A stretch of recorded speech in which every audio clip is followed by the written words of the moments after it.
What's up? What's going on? How y'all doing? How y'all feeling? My peeps, my peoples, we are in the building, peep squad. Let's get down to the situation. There's a whole lot going on. Lord have mercy.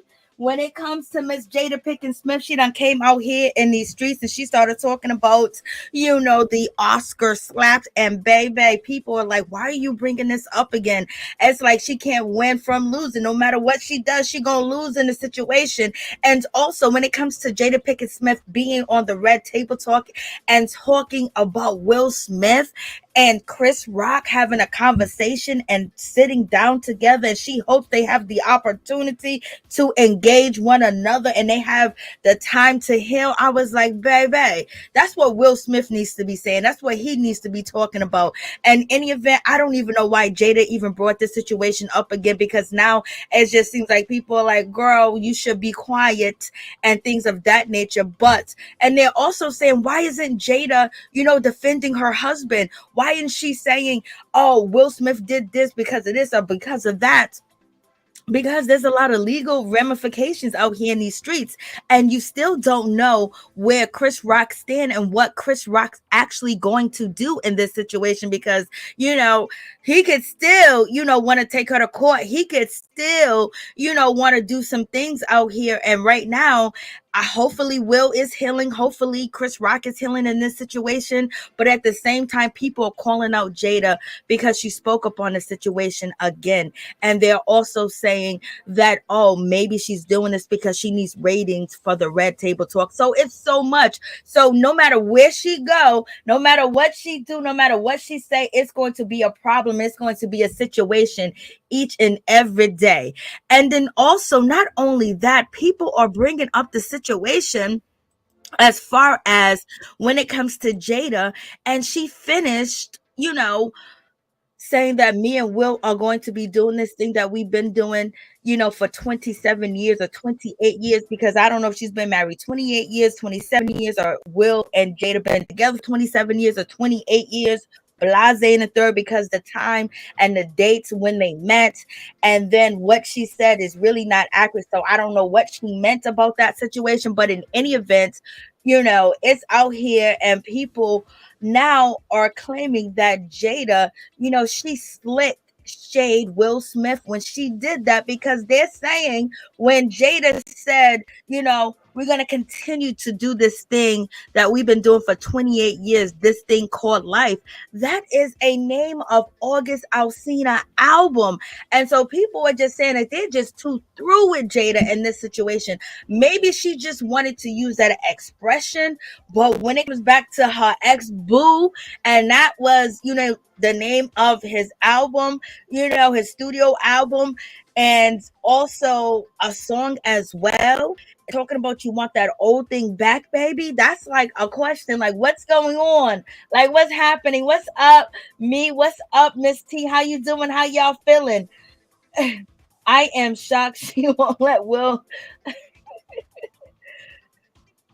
Will doesn't want, I don't believe Will wants to come and do the table talk, because I believe if he wanted to, he would have already did the Red Table Talk, because not too long ago, there was a, like maybe a month ago, I did put out a video, and Jada was basically gave a statement on the Red Table Talk or something of that nature, as far as, she wants Will to speak about the situation. She wants him to speak about it on the Red Table Talk, but he's not ready to speak about it. And she wants him to speak about it. She wants him to face everything that is actually going on, as far as him losing his job, as far as slapping Chris Rock, and as far as these things that she wanted him to have this conversation with her on Red Table Talk. But I think he declined to do that because his career is on the line, and a lot of his projects, which they didn't just stop, but they just halted. And, they're not coming out, and people got a bad taste in their mouth when it comes to Will Smith. They're thinking about replacing him and things of that nature. And as you guys know, they got the Red Table Talk, which it comes to Jada. And is this Red Table Talk the death of Will Smith and Jada Pinkett Smith? Is Red Table Talk the death of Jada Pinkett Smith? Because it seems like every time when she's talking about her relationship, she's talking about her marriage, when she's talking about Will, when she talks about what she's been through and things of that nature throughout her marriage, it almost seems like people pick it apart, and it seems that she's coming off as a narcissist. This is what people are saying. This is what the people that are attacking her saying, because the people have, really came after Jada, and they're saying that she is the death of Will. And then from that red table talk, guys, are picking it up from the manosphere and basically saying she's emasculating Will. She's no good to Will. She's low down to Will. Look, she don't even love Will. Look how she disrespects him and things of that nature. And then they talk about the relationship that, she had with August Alsina. And then it comes to fruition that, oh, maybe Jada and Will had an open relationship, because that's what a lot of people thought. But then Will Smith gets on and he starts to talk in his interview, and he said there was never any infidelity committed between them two. And people are saying Will is doing that because he's trying to save face for Jada. Why do people think Jada is a monster? Why do people think that Jada is controlling Will? Is it because of the red table talk? Is it because she wants to help people by letting them in her life and telling them her life story that now is backfiring, and she doesn't see that it has backfired and it's continued to backfire against her? What's up? What's up, Rashida Leva? How you doing? So in any event, let's get to what Jada said. And she's been ripped apart for this situation, y'all.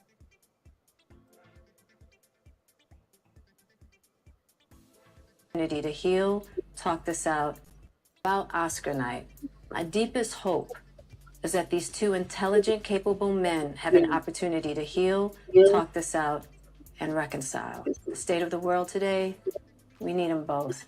And we all actually need one another more than ever. Until then, Will and I have done for the last 28 years. And that's keep figuring out this thing called life together.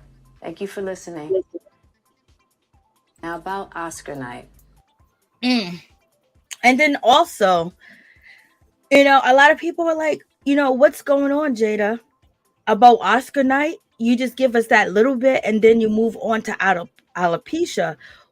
Why couldn't we get more? Like, what went down between you and Will Smith? How does he feel? How is he handling things? How is he going through things? And I don't believe that she's able to speak up on that, because Will Smith's career is in danger. I mean, as far as in danger as new projects, and the projects that he has already completed, they are shelved. So he don't even know when his projects are coming out. So I believe that she's not able to talk about that, but it just looks like Jada wanted to speak about it. It just looks like Jada wanted to say more about the situation.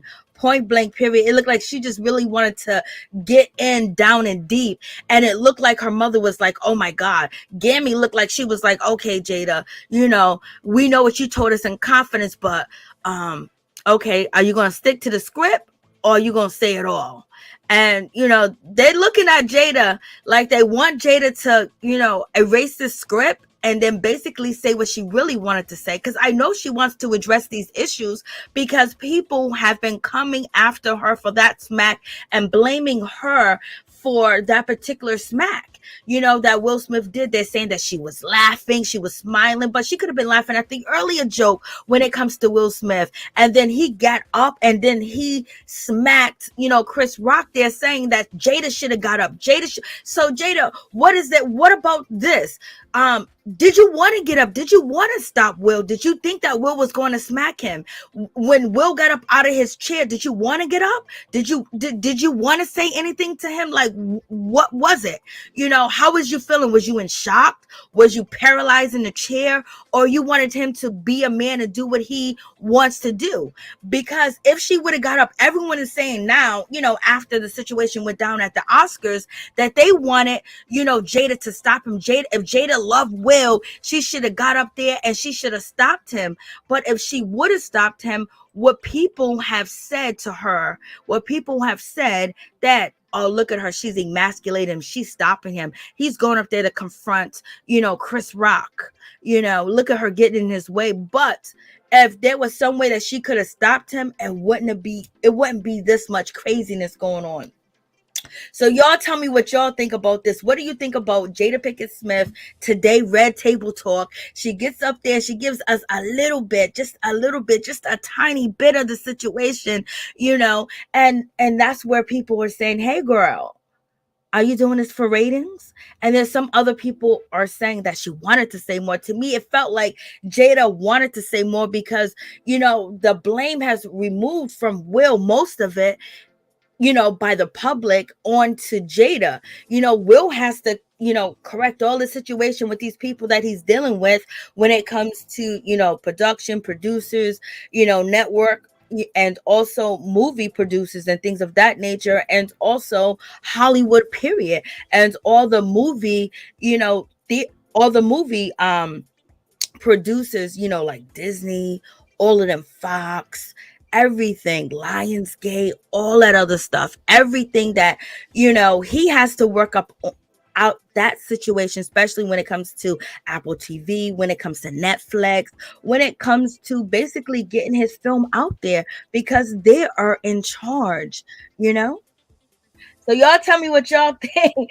Will is a grown man, and therefore he is responsible for what he did. They are definitely going to cash in by doing a red table talk eventually, so Will can tell his truth. I want to know what Will wants to say about the situation, because with this going on, Jada spoke, and from months ago, it seemed like Jada wanted to address this situation. And she also alluded that it seems like Will just he's hiding, and she doesn't want him to hide anymore about this. Like, it's already done, it's already happened. Like, get out here, say something, do something. Don't, don't sink, don't be in the sunken place. But now they're saying Jada is the sunken place, y'all. And then not only that, when this situation actually went down at the Grammys, at the Oscars, when it comes to Jada, a lot of people are saying that she doesn't have alopecia. Now, if the little snippet from Red Table Talk, if you go onto Instagram, you go onto TikTok, and you go onto YouTube, and even in my comment section, people are saying that they don't believe Jada even has alopecia. They believe that she is sitting out here lying, point blank, period. And there's so many different, blogs, and so many different people are saying that, oh my gosh, she doesn't have alopecia. I have alopecia. She doesn't. So it's like, it's a losing situation when it comes to Jada Pinkett Smith, point blank, period.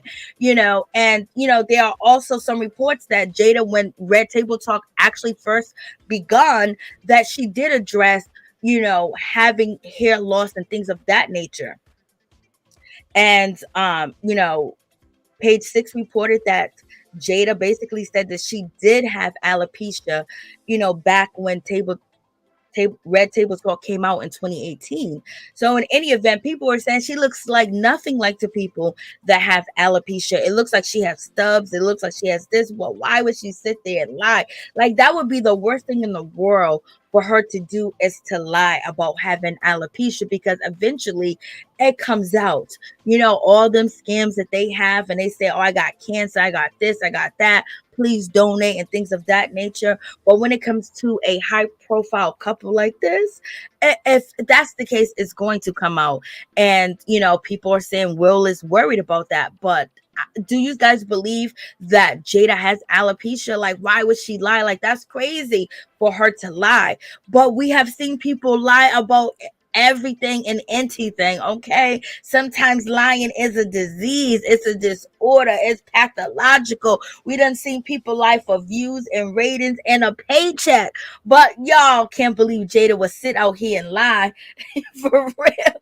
But people really do, and they're basically coming after her when she said me and Will Smith are going to continue to do that thing called life that we've been doing for 28 years. And that's the name of August Alsina album. What y'all think about that? Like, yo, she can't catch a break. She can't catch a break. And then also, just being with August Alsina and that whole situation, if they had an open marriage, there's been many of times where people said Will Smith is dating this person, that person. He's out here doing this with his this new actress, but no one ever came forth like August came forth, where she had to sit down and address the situation, and it was called entanglements.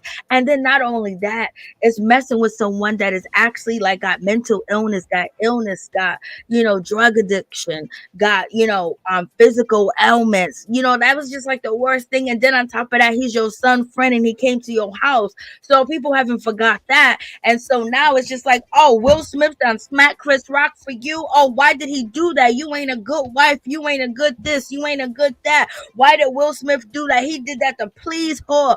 Everything, like, Jada, I think you just need to, just move on and not talk about the situation and let Will Smith address it. But it also seems like she was actually putting it out there as far as wanting Will Smith to talk about it and, securing the interview of Will. And then it would be, I don't even know why Facebook has not cut the check for Chris Rock. Chris Rock said he would tell his story if the money is right. Could you imagine Chris Rock and Will Smith sitting down on the red table talk, having a conversation? Shit, it'll be better than TV. So you guys let me know what you actually think about this situation. And then also when it comes to,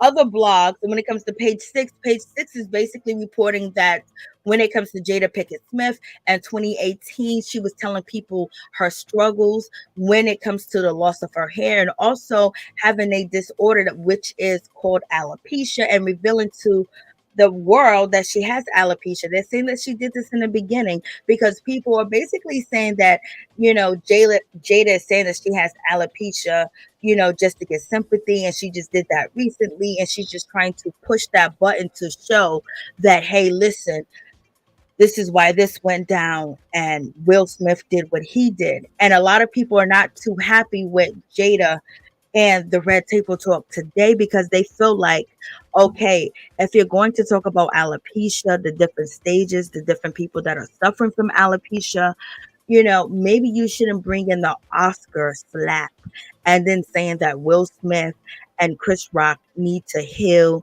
and then actually have a conversation, have the opportunity to reconcile and the situation because, it's almost like you're mixing them both and showing that, oh my God, look at these kids. Look at what happened to people suffering from alopecia, which is a good thing to do. But at the same time, if you just show alopecia and not mention Will or Chris Rock, that's cool. That's like you're just talking about alopecia. But people now saying that Jada is trying to, justify, what she was going through and what she was suffering through the kids and through the people that was on Red Table Talk talking and expressing their experience with alopecia and what they go through as what she went through and her husband watched, which was Will Smith. And that's why, he couldn't control himself. So it's like she's trying to do damage control and then damage at the same time. This is what people are saying. And it was like, we almost forgot about the smack girl. We ain't even talking about, the other comedian. We ain't even talking about, all the other stuff that went on with Dave Chappelle. It's back to, Will Smith. You should have just let the Dave Chappelle things keep going and whatever Monique and DL Hughley going through it. Like, let that simmer, let that take place. But now it's like, okay, but I think Jada wanted to speak. I think Jada wanted to say something. I think Jada, wanted to, get her opinion out. But then there are reports that there are people that work for Jada that are not happy, that she goes through employees back and forth. So there's just so much that we need. If you're going to address any of the situation when it comes to the slap, address why do you feel that Will slapped, Chris Rock? And were you, did you show that mean face because, or you looked at Chris Rock, I mean, not Chris Rock, but, Will Smith in that way because you was hurt, because you wanted him to do something? Like, what was it? Like, did he read body language? Because you said you've been together for 28 years, so he knew it hurt. And were you hurt when Chris Rock said what he said. And if she was hurt, I don't think that she's going to come out here and say until time passes on, because it's still up in the air what Chris Rock can do about the situation. Because most of the time when you Google Chris Rock and you say Chris Rock and you add any type of letter to it, it's going to go back to the smack.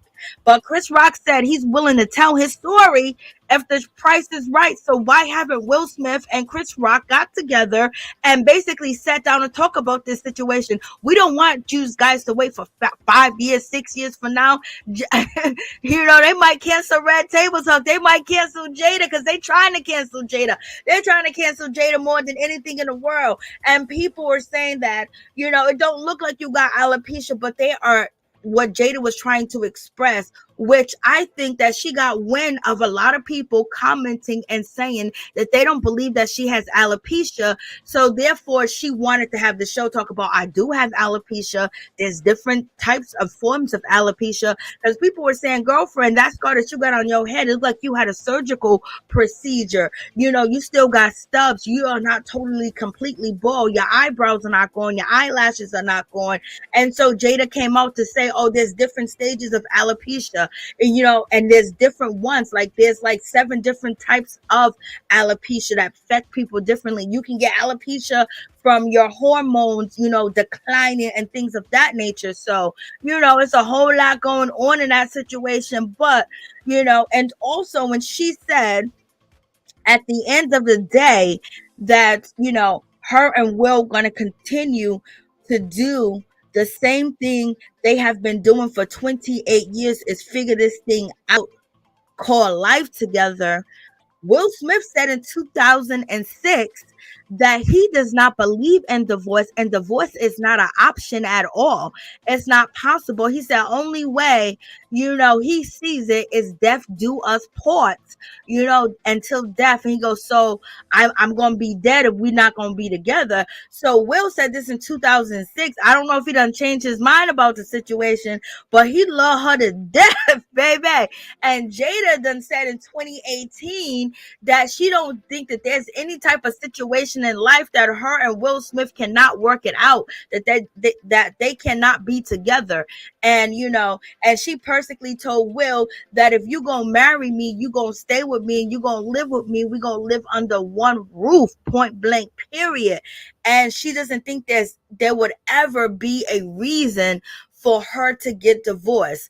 And she said she had this conversation with Will Smith before they married. Okay, so y'all tell me what y'all think about that situation. I was like, it's definitely going down. So do you guys believe that, Jada Pinkett Smith has alopecia? I don't believe that she'll lie about that. Come on. That's just like saying you're a public figure and you're an A-lister. I don't know what she is on the list now, saying that you got alopecia and you don't. There might be a doctor that might come through, be like, and leak some records. Doctors and hospitals, they leak records. Ask Kevin Samuels, ask all these, entertainers that have passed away, and their autopsy photos and everything in their system and what diseases they had and things of that nature has reached the internet. Okay. So that would be crazy. And so, as you can see, there's so many different levels of alopecia. There's so many different kinds of alopecia where it affects people differently, where it affects their scabs, half of their scab, it goes away, it comes back, all types of different things. But in any event, a lot of people that suffer from alopecia, from what I'm seeing on the posts under major large blog sites, and the people that I have had personal conversations with all over the week, is basically that people really don't believe she has alopecia. This is crazy. So do y'all believe she has it, or do she not have it? Y'all tell me. But in any event, let's move on from the situation. Let's talk about Johnny Depp and Amber Heard, baby. Johnny Depp done won the case. Johnny Depp done came successful in the situation. Johnny Depp is doing his thing, baby. He done got awarded $15 million. OMG, like Johnny Depp. Like, I didn't even think Johnny Depp was living this life like this. I wish I would let NT mother effer come up into my life and change it and destroy me, destroy my career, destroy my life, do things to hinder me. I wish I would. If I was Johnny Depp, Edward Scissorhand out here, Secret Window, 21 Jump Street, all these other movies, Caribbeans of the Pirates, or whatever the case may be. I wish all that hard work I do, I would let somebody come in and basically assassinate who I am personally by our relationship. You can try to help, baby. Here's 5 million, here's 3 million, here's 4 million. Get some help. I'm done. Straight up. And Amber Heard, if you didn't like the relationship and he was abusive, this and that, I would have been gone, baby. You know what I mean? There's some women that stay with an abusive partner because they have nowhere to go. They don't want to go to a shelter. Imagine going to a shelter when we had this pandemic going on. You got monkey this and monkey that. You know what I mean? Like pop out here in these streets. You know, there's some women that getting refused from shelters.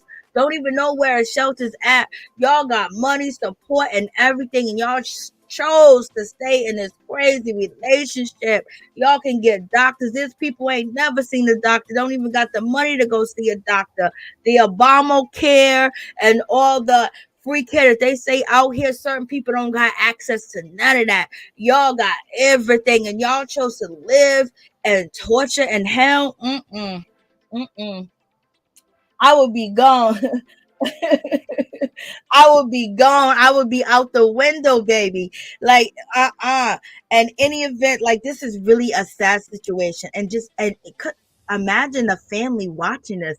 Imagine looking at Johnny Depp from the beginning of his career and then watching him slowly fall, watching this relationship that he has totally just, I mean, he was already on a little something, something, doing a little toot, toot, a little boot, boot, a little drink, drink, a little smoke, smoke, a little, snort, snort, a little huff, huff, or whatever, allegedly, and then now he goes off the deep end, baby. And you wanted a young, beautiful, successful, attractive woman on your shoulder, baby. You got exactly what you asked for. You got hell walking, baby. Hell walking. You know how some men be like, I wish I never left her. I wish I would have never left my kid's mother. I wish I would have never left my ex-wife. I wish I would have never left my high school sweetheart. They pick up something that everybody say, oh, this is good. This is everything. They wild. They crazy. They sexy. They young. They tight. They this. It's sitting up. Blase and the third. And they leave the true love of their life for somebody that really loves them. And then they end up like Johnny Depp. That's what happened, y'all. That's what happened. So be aware. You might be in a bad relationship, not a bad relationship, but things might not be as perfect as you want them to be or your idea, but you can change it. You can work on it because you can communicate. Johnny Depp and Amber Heard could not communicate. They could not talk. Okay. And if I know Amber Heard wish she has never went over there to the UK and started running her mouth, baby. I know she wish she had an attorney that would have told her, you can say this and you can say that, but you can't say too much. So this is what you can say so you don't get sued, baby girl. Because $10 million, she got to pay him $15 million, $10 million, and $10 million. Like she don't even got $10 million. Her network says that she only has about -$8 million. I don't know if that's real or that's true, but they saying that she ain't got no money, baby. So how is she going to pay him that $10 million? That means any job and anything that she ever do that's contract and she got to pay taxes for, and it's a legitimate business, that money's going to have to go to Johnny Depp, point blank, period. He won $10 million, okay, and damages. And then, and punitive damages, he won $5 million. How is she going to get that money to pay him? Sometimes it's good to shut up. Sometimes it's good not to speak. Sometimes it's good to only be surface talking like Jada. This is what Jada's doing. She's doing surface talking. She's not going all the way in because she ain't trying to get sued, baby. Okay. So there's a whole lot going on in that situation. That is really crazy. And she has to pay Johnny Depp $2 million. And then on top of that, she did not get any punitive damages at all. And she's blaming the system. She's blaming the world. She's blaming the United States of America because she said in the UK they listened to her. In the UK, they followed her. In the UK, they wanted to be bothered with her. In the UK, they could see it. But in America, when it comes down to the situation, somebody that has power and influence and access and money and everything like Johnny Depp has, that the court system don't hear you. Your voice is quiet. And then on top of that, women has went back, like we have stepped in a time back. The ticking clock has went backwards. And she's really upset about the situation. And she's basically saying that this is a humiliation, it's shameful, that when somebody dogs you out and do you wrong and do you in, that when you publicly speak out about it and you tell your story, it's over for you. It's finito, it's done. And the powers that be in the USA basically just showed all women in the world that you don't have freedom of speech, and you also can't voice your opinion, and men with power and influence could dog you out and take you out. And that's what she's saying. Girl, you said too much. You should have had an attorney. The UK newspaper, the UK people that interview you, they're good. You ain't good. Okay. And now I wonder if Hollywood is going to turn their back on her, because they definitely did dog out Johnny Depp lost a lot of jobs, y'all. You know what I mean? But right now, Johnny Depp gave his statement, and he's saying that he's free, y'all. 6 years he got freedom. The jury done gave him freedom. He's out here, hopefully he ain't out here drinking and smoking and getting high and toot and booting it up, baby. But right now he's free. He feels like he's free and he's happy. He released a statement and he said he did it for his kids.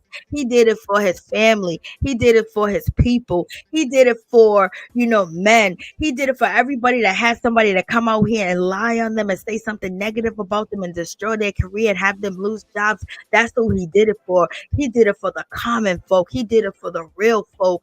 And he is so happy that the jury done came out here and basically believed him and understood what he said and could see through all the lies. He is out here, baby. He is happy. He's so glad that he had finally accomplished, proven to his children that he is not that monster that she painted of him. Baby, he's out here celebrating. You already know he is tore up from the floor up right now. Hopefully they both go get some mental health. Hopefully Jada go get some mental health too as well. Hopefully Jada, just see that this is one of them situations that she ain't gonna change nobody's mind. And it's one of them situations that Will is going to have to take care of, because right now it's just looking bad for her, because people are coming after her and everything that she says. But in any event, Johnny Depp is happy in this situation and he has prevailed and he's going to get his $15 million. I don't think so. But Amber Heard is going to appeal the decision. But in any event, she's somewhere getting tooted, booted as well. But moving on from that situation, let's talk about this. When it comes to Bethany, they are naming her reality royalty. MTV is honoring Bethany as reality TV royalty. What about the rest of the girls? What about Tammy Roman? She's been doing this since 1993. So are they going by how much money you got? Is that what it is? How much influence you got? Okay. Well, what about Tiffany Pollard? Okay. Well, what about Miss Nene Lee? There's so many that we can keep going and going. But Bethany wins, y'all. What y'all think about that? She wins in this situation. Like, Lord have mercy. And so let's get on to this situation when it comes to DL Hughley. It's just crazy. But the phone lines are open. The phone lines is on the screen. If you want to talk about, Johnny Depp and Amber Heard and the verdict and things of that nature, feel free to call in. And also, if you want to talk about, Jada and Will, feel free to call in. But also, when it comes to Johnny Depp and Amber Heard, the case took place, the courthouse, the city, state, town, whatever the case may be, took place where only award you can get the amount for when it comes to punitive damages is only like $325,000. And so Johnny Depp was awarded $5 million in punitive damages. But since the trial took place in the state of Virginia, The judge can only award him $350,000, y'all. So he didn't get the 5 million, but I don't even think he want. He want the 5 million, but I just think the situation is he's feeling vindicated in the whole situation. So if you guys want to call in, don't forget the numbers on the screen, y'all. And so let's move on to this Monique situation. You guys already know it's the battle of the contracts. That's one thing. It's the battle of, D.L. Hughley calling out Monique, saying that he would never ever work with her again. And also DL saying that there is plenty of occasions where he refused to work with Monique, point blank, period. But this time he decided to work with her with New Day and the talent show they was going to put on, and he would never do it again. And it was a big mistake from his better judgment. He shouldn't have worked with her. And Monique is refuting that. And she said, that is not the case, Dada. That is not the case. She's saying that she refused to work with him on his show, his TV show, All of Us, or, I don't know, whatever show that he had a long time ago when he was a husband and a father and he had 2 kids, whatever the name of that show is. On the CW, I don't know, on TV1 or whatever show that show was on. All of Us. Was it All of Us? I don't know. It was one of them shows. She said she refused to work with him. And he says his name was on the contract. And his name is on his contract basically says that he was the headliner and a closer. And Monique tried to be shady and tried to, cause a commotion. So therefore she can be the headliner. And Monique responds to that situation is, baby, I have a contract. Yes, it's a contract for my company, but when you are an actor or when you have your own business, the company that is contracting you don't know exactly what you want. So that's why you send them a contract from your business, your LLC, and your company, and then you get them to sign it, and therefore you got a deal. And she says D.L. Hughley never had a deal because he had a deal memo. And so in any event, when it comes to the deal memo, some people are saying that it may not be a contract, but it's valid because everything that he want to happen happened in that deal memo that he posted, to Instagram, that he was the headliner, he closed, and he got paid, and he left. So there's no dispute. Monique said, where's your contract at? And then Monique calls out a whole bunch of comedians as well. She called out Ricky Smiley too. He was just added onto the list because it was already Kim Whitley. It was already Gary Owen, and also comedian Shang, and some other people as well. But we're going to get to it. So let's listen to what D.L. Hughley had to say about the whole situation. Let's check this out. I only work where I want to work and who I want to work for. I want to work with. I don't work because that is a very precious place. I've been offered a gig, a couple of gigs, 3 or 4 gigs to work with Monique in LA, in Brooklyn, in Houston, and I turned them down because I didn't think it would work. So after talking to a lot of people, one of the very people in this room about how things are different, two of the very people in this room, as a matter of fact, how things are different, and look at how things come around. I decided it would be wrong for me not to get some other tips based on things that they'd never done to me. That would have been wrong for me. And when she talks, and she goes on a diatribe, and she talks about me having my feet under her table. That was at her invitation. I was doing a gig in Greenbelt, Maryland. She lived in Baltimore. She was having a fight party. It was, I think, Evander Holyfield and Mike Tyson. And sure enough, I came to her table at her invitation. It was a wonderful time. As a matter of fact, it was based on that interaction, along with talking to people, I decided that I would do these gigs. I decided I would do it. And now I know what Tyler Perry knows. I know what Lee Daniels knows. I know what Oprah knows. I know what Steve Harvey knows. I know what Charlamagne the God knows. I know what Netflix knows. Saying yes to Monique is an occupational hazard. Now, we're playing a gig in Detroit this weekend. I know I'm going on at 9:45. I leave the hotel. I get there around 9. Monique had just gotten there. She's supposed to be there at 8:40. She had just gotten there, gone at 8:40. She got there at 8:30. What Monique was trying to do was to slow walk the show. She didn't end up being on for 30 minutes. The oldest trick in the world is, if I want to change the order, and I don't have merit, I'll try to make people wait so long that everybody gets nervous and go, please, just go on so we can avoid the conflict. That didn't happen. Monique got on stage. Monique actually felt like she had merit. She would have done one of three things. Either she would have took it up with the promoter, and she did, and the promoter said, we're going on, whether you go on or not, that's a different thing. You would have not done it, but she knew she had to be on stage, or she would have been in breach of contract, or she would have come to talk to me. She didn't ever, and I emphatically emphasize this. She never once talked to me. I haven't seen Monique in years. I didn't see her at the venue before, after, or during. I haven't spoken or seen Monique. So if you really thought that you had a legitimate contract dispute, you would have come to me and said, hey, I have this contract, you have this contract. Notice not one thing on that contract, not one person she has on that contract, not one thing happened. Do you know why? Because it wasn't legitimate.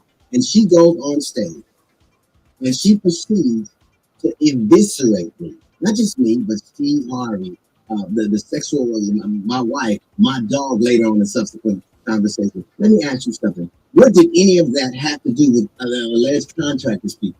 What did Steve Harvey have to do with your contract? What did I have to do with your contract? What did my dog have to do with your contract? What does my wife have to do with your contract? You wrote your contract, you and your daddy. You proceeded to say things that were so patently insulting that it was galling. It was galling. You asked in subsequent conversations why I have a dog, a support dog. What kind of person has a support dog? I have that dog because my father died. My children and family decided they would get a dog from where he was from, and I named the dog after my father. I don't have a dog to keep people away from me. I have a dog, so I have my father with me all the time. That is an act of love that you know very little about. You proceeded to assault my sexuality. You have the temerity to assault someone's sexuality, a man's sexuality, given who you lay next to. None of that had anything to do with alleged contract dispute. You could have taken that up with a lawyer. You would have gotten out. You could have not gone on stage, but you knew you didn't have a valid contract. And you do what you always have done. You tried to weaponize Black femininity. You tried to turn that audience against me. You tried to burn everything down, like you do all the time. Who calls Netflix and thinks I can get $10 million because I did the Queens of Comedy? Who thinks you can get on stage and still live off that? I was a king of comedy. You never hear me talking about it because in this business, like any other, it isn't what you have done, it's what you do. That show was what I signed on to do. I made the quintessential mistake, the horrible mistake that like Tyler Perry, like Lee Daniels, like Oprah, like all these people are saying yes to you. It is an occupational hazard. It is my fault. I have learned my lesson. And the thing that bothers me the most isn't the things that you say, because I know who I am and I know what I do. And I have a pristine reputation. Everybody who knows me know what I'm about. It's this whole, my dear, my babies, I love you for real, which is so transparently false, it is ridiculous. But the thing that was really the most annoying, the thing that was really the most bothersome, is after a terrible couple of weeks where people were being slain in Buffalo, where people were being slain, kids were getting slain in school, and people had come to a comedy show to get away from all of their problems, you besiege them with yours. The one contract that isn't in dispute is the one that the audience had with us to... Okay, Monique, she refutes this, and she says that there's no such thing as Monique ever requesting or her daddy and her husband actually wanting to work with D.L. Hughley. She actually says he asked her to come, and he also says the audience loved the show. So we're going to get to what Monique said, but, you know, she refutes these things, but he's cussing her out. Lord. Entertainment, but every single time, more and more, you spend half of your time talking about your grievances and what you didn't get, who did this to you. Listen, when you burn things up and you sit back to watch the results of them, he's literally set that stage on fire, said the most incendiary things ever, and I had to go on stage. He has the temerity to call me a coward. A coward would have left. A coward would have said, I can't go. You didn't even want to go on when you had a contract that you knew that not to be true. You made up this whole narrative that you knew not to be true, and you played that out in front of the audience. And then I had to go on behind you. And you know what you did? You stepped back and you tried to watch your damage. You set the stage on fire and you watch what you've done. You know who does that? Arsonists do that. Arsonists set shit on fire and try to see the damage again. But I blame myself because I know now what I didn't before. Saying yes to you is an occupational hazard, one I will not repeat. I don't blame you. I wish you were. But when you do the things you do, when everything's about you, when you're vitriolic, and you have all these fights with all of these entities, it is you. Precious was not a movie. Precious was an autobiography. That is who you are, literally. You mad at the contract you and daddy wrote? Your daddy? And I don't know why you call a man daddy and you pay for him. That's a son. Let's be clear. Ooh. I'm not angry with you. I'm angry with me. I did what I knew not to be true. But I'm going to tell you something. When you burn and you destroy and you wreck, you are not a queen of comedy. You're a queen of ashes. And while I'm going to go back to work and you get back to your kingdom of smoke. That's a little note from the GED section. And so Monique says she was not unprofessional. She planned on cussing his ass out when she got on stage, y'all. She said that I thought that maybe, when she went back and forth with the promoter and she says that DL Hughley basically refused to get on stage if he wasn't closing and if he wasn't the headliner. And that's when she, basically changed her comedy routine. And that's not the case.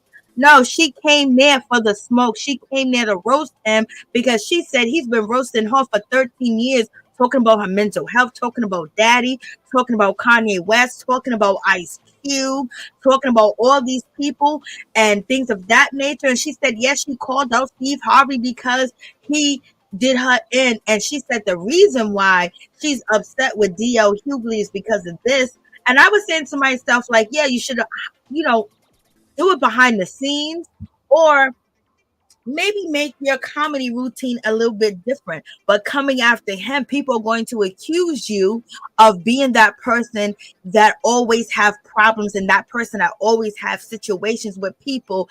Every time they work with you, a bridge is being burnt, with the high value names or whatever the case may be. But in any event, Monique says she don't give a ish about none of that. She said that she went there to roast him and she couldn't wait to see him, and she wanted to roast him while he was in person, while he was there. She came there with the boxing gloves, you know what I mean? So she said it was nothing about professionality. So so she was going to roast him anyway and talk the way that she did, but she's saying him using his sexuality and using his family and using the supportive dog as cry me a wolf and cry me a victim, cry me a river is all fugazi. Now he wants to be sensitive, you know what I mean? So it's just like Monique says she don't care what people think. She says she'd rather die one time than to die 1,000 times as a coward. She says she don't care if she don't get hired. She don't care. She's not bowing down to nobody. She gonna speak her mind regardless. And if y'all don't like where her career is at, she should have this and that. She says, in so many words, she says she'd rather not work if she got to kiss booty. Okay? So let's get to her. It's upside down because she went upside down and then, this live, and I couldn't re-record it, but let's just see what Monique has to say. On the radio. And please forgive me, I can't remember their names.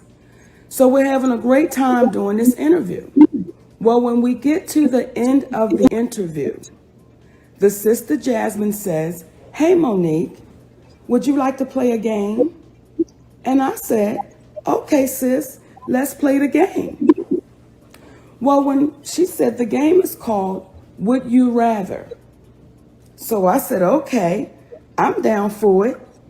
And then the sister says to me, would you rather your husband sleeps with Lee Daniels with a condom or Corinne Steffens without one? Breathe that in for a sec. Listening, is that offensive? Is that insulting? Is that going too far? And how, when you are pro-black or portray yourself as a pro-black man, how is that helpful to the community to ask, would you sleep with Lee Daniels? Okay, so what Monique is actually talking about, because the video is like an hour and 30 minutes, so I tried to cut it up a little bit and I wanted to switch it over, but it didn't happen, so it wouldn't be upside down. But in any event, Monique is saying that she went on the DL Hughley show, she went to his radio show, he wasn't there, but one of the associates that were there that was interviewing Monique basically asked her, would she rather her husband have sex with, Lee Daniels with a condom, or have sex with Corinne Stefan without a condom. And she felt that it was very disrespectful. And she reached out to DL Hughley to tell him, like, I came on your show, but one of your associates and the people that you work with asked me a disrespectful question. And then, it kind of gets like, the husband says it didn't bother him, but then he says it did bother him. And so this is where the beef begins with DL Hughley and Monique. She says she reached out to him to tell him what had went on and what had happened, and she thought that he was going to reach out to her and basically have that conversation, but he didn't. And she told him that I advise you not to air you guys asking me that question, because it's basically terrible that you guys asked me that, and there could be some ramifications behind asking that question. You're making yourself look bad and your show look bad when you say you're here for Black people. And so that's where the beef starts. She also says that at one point in time, her and DL Hughley had a show together. And when they had a show together, only 10 people showed up. Monique said that she invited the 10 people and, DL Hughley back to her house. She cooked them food and they had a good time. And she said that from that moment, she thought that they were friends until she was asked to do an interview on his show, his radio show, or whatever show he has. I don't know what DL Hughley has. And she was asked that question, and then that's when she felt a certain type of way, and he didn't apologize, and he said things about her, so therefore she went in. But, check it out. Daniels with a condom, would you prefer your husband sleep with Lee Daniels with a condom or Corinne Steffens without? Because any way Monique speaks on it, what happens? You're downgrading the other person. Yes. And despite the fact that Monique and Lee were having a rift at the time, she refused to say anything negatively against them in that regard. She wasn't going to play that. But to your point, then what happened? So DL was not there that day.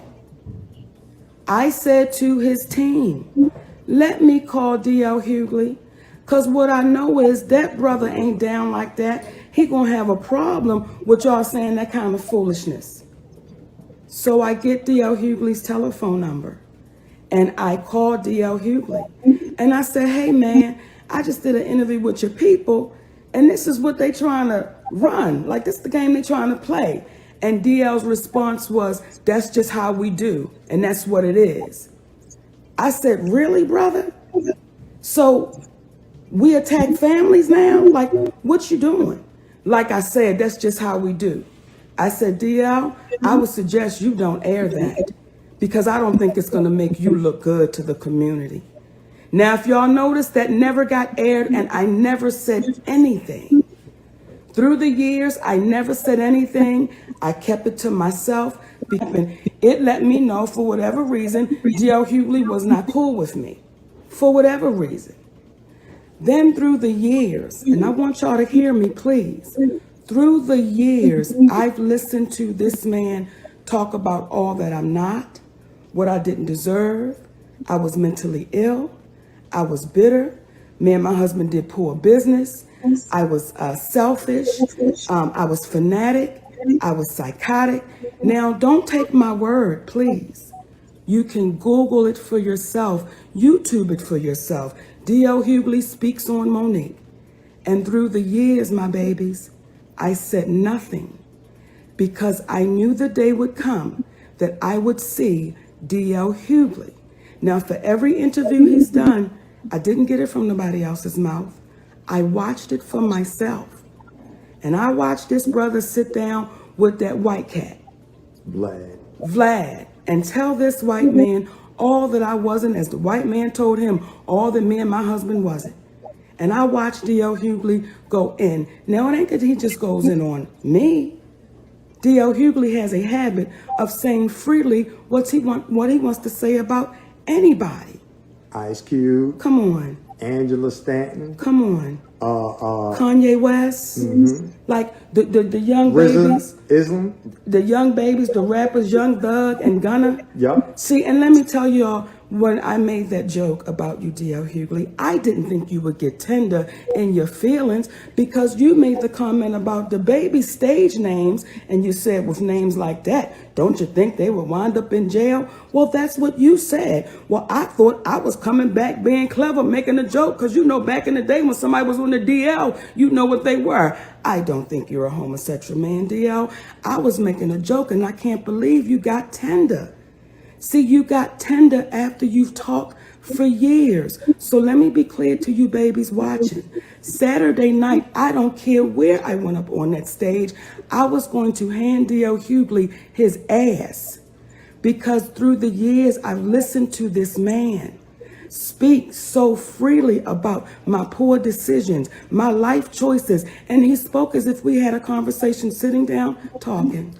Now, please tell the good people out there what it is that made you go on his show to be blindsided by that question in the first place. What was it about your relationship that made you think he was a comrade in comedy? It was the night of a Mike Tyson fight. So no one showed up. 10 people showed up to the show. It was no judgment because everybody understood when Mike Tyson fight, the world shuts down. So for whatever reason, DL had the date. They booked me on the show with them. I'm excited. We get there. It's 10 people. I say, hey, DL, so the night's not a total bust. Why don't you and your audience, because they came to see him, come on back to my home. We can watch the fight. I fix some food. Let's have a good time. So I invite this man back to my home. Now, I don't know about y'all, but my home is my sacred place. But his audience back. What? What you say, Miss T? That is the worst reason for doing a stand-up I have ever heard. Oh my God, Miss T. You got happy days. He ain't right. Hey, Hickerson, how you doing? I had to laugh at that one.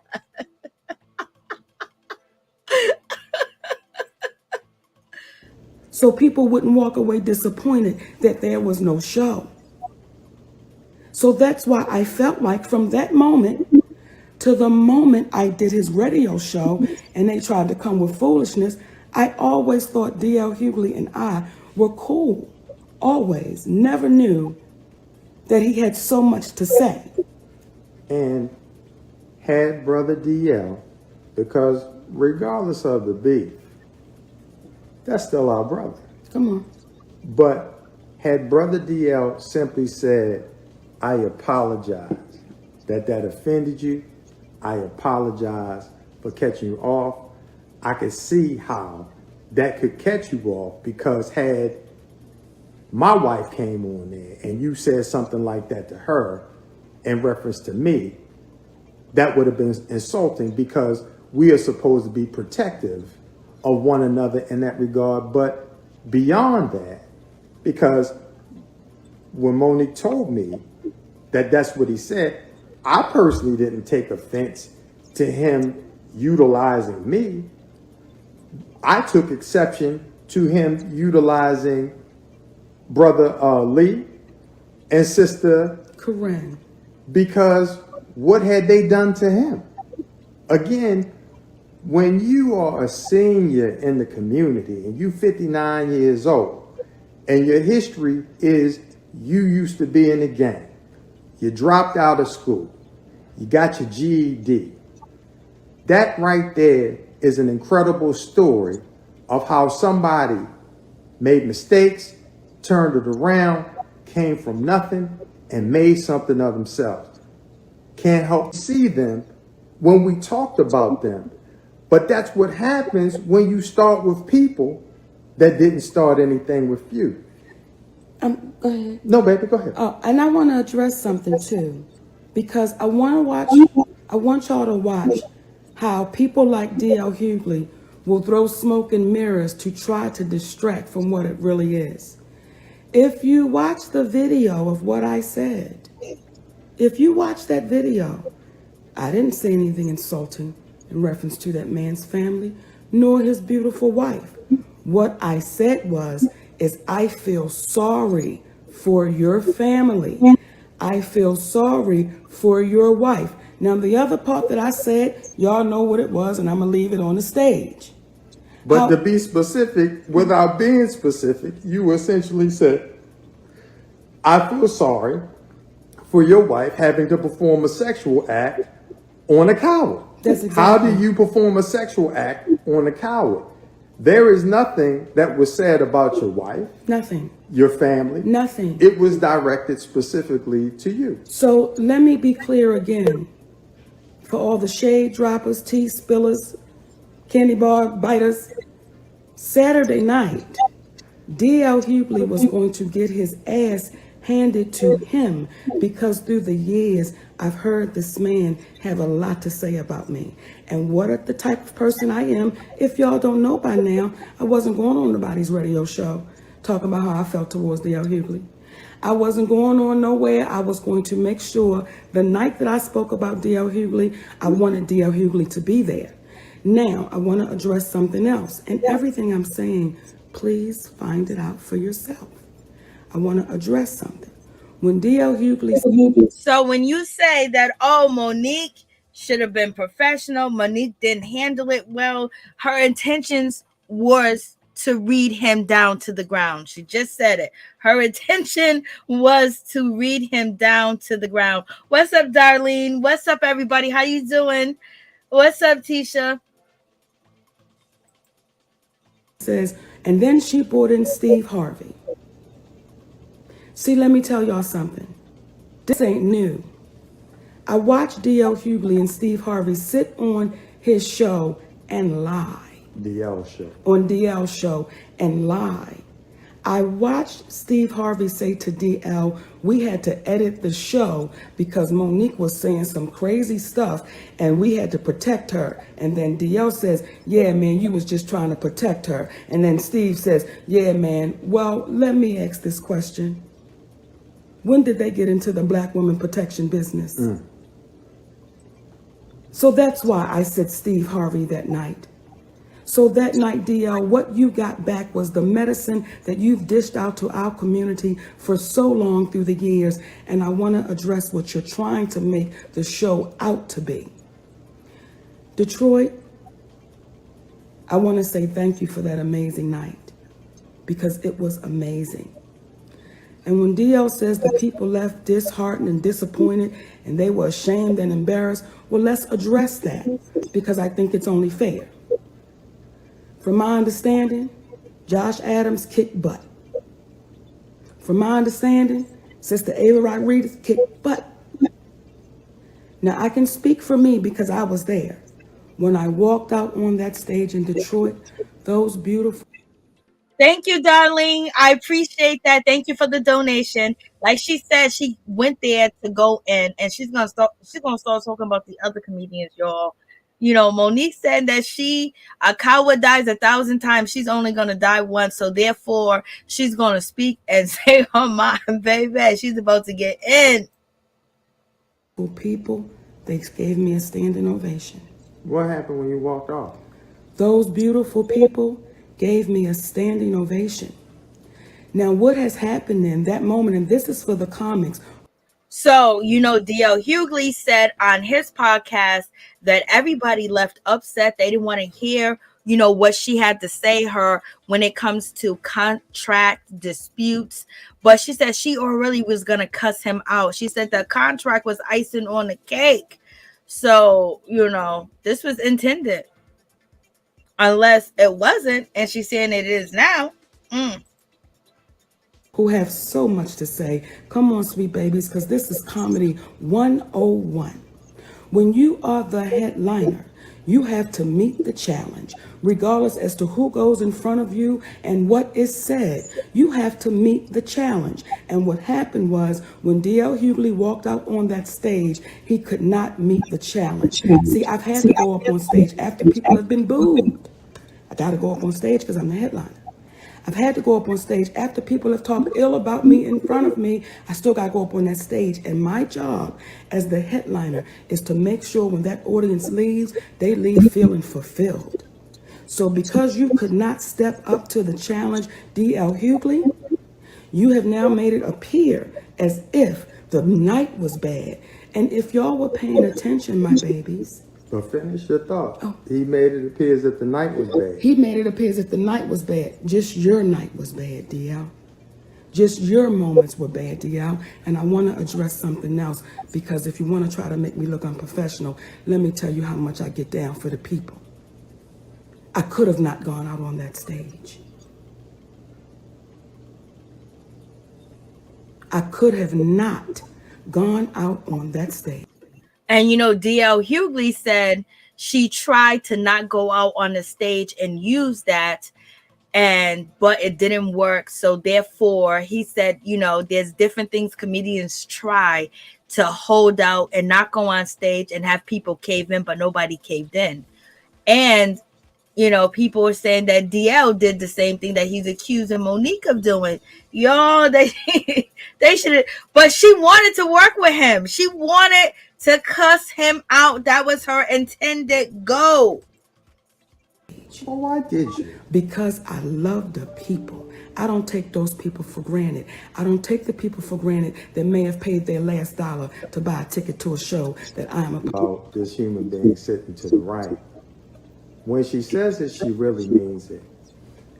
She had the privilege of being told by a gentleman y'all may have heard of, who said, never stop being who you are.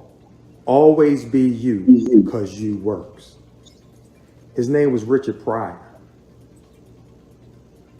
And there's a gentleman by the name of Rudy Ely. That's the nephew of the legendary Paul Mooney. He was there and could corroborate Paul Mooney saying, you know they call you Mrs. Pryor. Why they call you that? Because you remind them of the female Richard Pryor. Now, when you hear other comedians talking trash about her, you got that from comedy royalty. The king, before there was a king of comedy. So that allows you to just keep moving forward and not take anything personally. But I say that to say, when you walk on that stage and you are a comedian, it is your job to be truthful to the audience. She doesn't work at the Quickie Mart. She's not a brain surgeon. Her behavior on stage is not unprofessional, because it's indicative of the latitude that a comedian is given. They are given a comedic license to speak in reference to their life. And guess what she did? She spoke about her life, because she would be doing the crowd a disservice to hold all that back and say nothing. And part of the reason why we're having the conversation out loud, because there are many of us who've been enslaved in our thinking to believe that everything that happens that's volatile, that could be construed as embarrassing, should be kept quietly. And what happens is, in self-defense, they teach women especially, if you are ever abducted in a parking lot. Please tell me your name and where you're calling from. Hey girl, it's Miss T, calling from New Orleans. Hey, what's up? What's your thoughts on the situation with Monique and D.L. Hughley?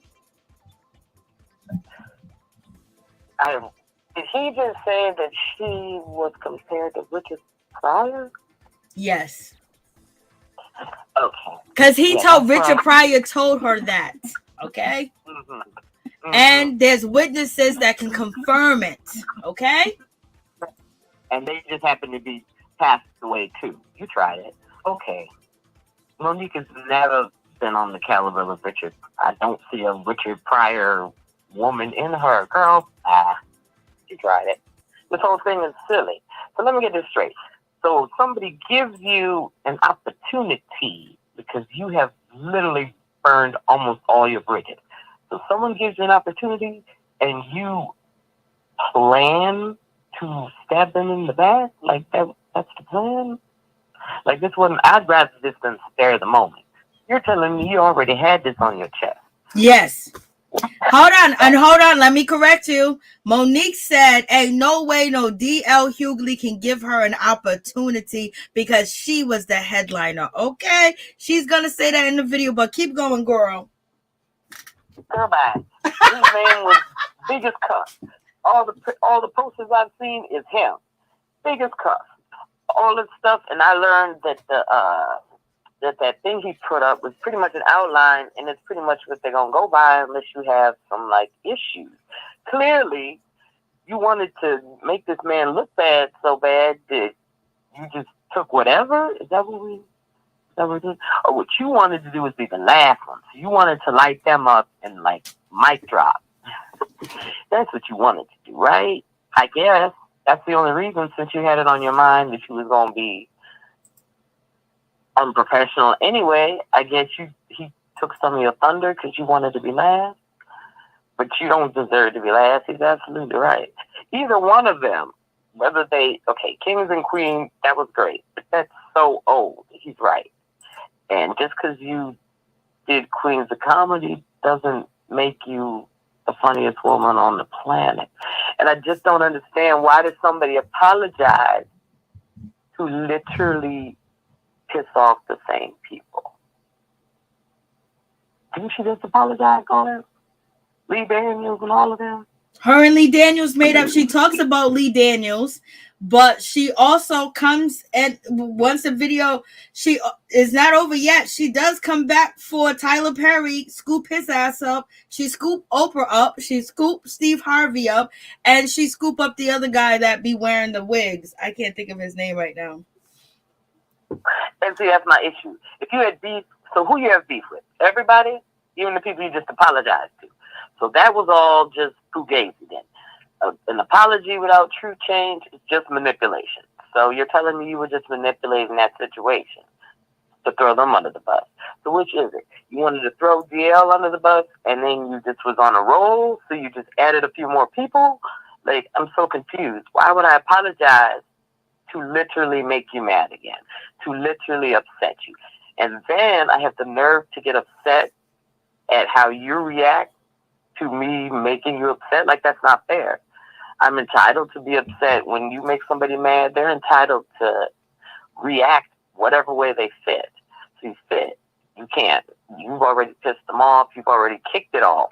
What she did was she talked too much, because he really did bring up the receipts that he brought up, made it look a little sketchy. Not to mention, this is your first stand-up in what? How long? But she brought receipts too. That she, even though, you know, it came from her company, she explains it. And when it comes to the memo deal, exactly what you said, he got everything that he needs. So he don't really need a contract. If you tell the truth, he on his memo, it says that he's open, he's closing, he's going to be doing this certain time. Boom, bada bing. But she said, and that's what happened. So he don't have no dispute. He was the headliner. Only person that has a dispute in this situation will be Monique. But Monique is saying that she was the headliner. He got there. He showed his ass, but she was going to show her ass anyway because she got a problem with him talking about her for 13 years. So in any event, she said she wasn't unprofessional. She cussed him out, and he is crying victim. This is a part of being a comedy person and being a comedian, and that's why, you know, she favors Richard Pryor, girl. Yeah, being a comedian means making jokes, but it doesn't mean bringing all of this legal stuff and contracts. That ain't funny. That ain't funny. That ain't a joke. We ain't laughing at that. Richard Pryor wouldn't have told a joke about another comedian and what the contracts were like. That's not funny. At least definitely not right now. Now, if you wanted to light him up, okay. But you bringing in the contract and his dog and asking his wife how it feel to be with a coward, but you're not talking to him. What are you doing? She's all over the place. She is all over the place, and she's digging her own grave. You would think that somebody who just got barely out of blackball status would be a little bit more gracious and grateful that anybody, even if we didn't, clearly y'all had issues, but before this show happened, you had to talk to him. You had to meet with him. You probably had to talk to him again. Like, you didn't just show up. No, hold on. She did just show up. She didn't have to meet with him. She didn't have to talk to him. Her whole purpose was to tell him off because of what he said about her. But 1 second. What's up, LSW? What's up, Ralph? What's up, Norris, Tony? What's up, Hype? What's up at Debbie Lowe? How y'all doing? How y'all feeling? So she is going to go in more about the situation, but she said she got a standing ovation, girl. She said DL Hughley wasn't up to par, and that's why it was a bad night. I mean, she probably did get a standing ovation because she was up there being real messy and spinning. Yeah, that's funny. They might have been laughing. I don't know if they were laughing with you or at you. But nevertheless, they were laughing. Okay. And I guess DL probably could have shut it down, but I don't think that he came at her net. Now, if DL had come out and did all of this, because he just read her down. He just read her to the ground, like for real. He read her up and down and then flipped her over and read her again. So if he'd have done that at the comedy show, I guarantee you that if the people, they wouldn't have went home unhappy at all. But I don't think he stooped that low until later, right? So he came out and did his set like normal, right? Because he got what he wanted. Right. That's what she said. But who knows? The promoter's not coming out. The promoter should just come out and say, hey, listen, Monique contract is fugazi. The promoter ain't came out and said her contract is fugazi. You know, we know DL contract, he has like a, what do you call it? A memo, agreement, a memo deal. And basically it's not binding, but with a memo deal, you can walk away from it and not be held legally binding, but only way it could be legally binding if one party loses something from this memo deal. So, but her contract, she said she typed it up because she's an artist and you tell the people what you want. And she said, you seen it, the signatures. So we still don't know. So that's not even a real big issue. The issue is she was going to cuss him out anyway. Okay. Right. That's our main issue. She was going to cut you out anyway. But again, DL could have shut her down. He shut down the show. So he heard her go off before he got on stage, right? Yep. Yes, he did. Yeah. So he could have taken that moment. He couldn't. And read her down. He couldn't. Hold on 1 second. Let's go back to this situation. Remember when Cat Williams read down Steve Harvey? Cat Williams went on stage and he cussed Steve Harvey out so bad. He talked about, this dude called me and said this and all this other stuff. He read him down. Steve Harvey went after, Cat Williams, and he didn't really address the situation. But at the end of the day, who won? I mean, not one, but who's in a better position? Steve Harvey or Cat Williams? Steve Harvey. Okay. But Cat had a lot of other issues. Cat got his ass whooped by a little boy in there. Why you go there?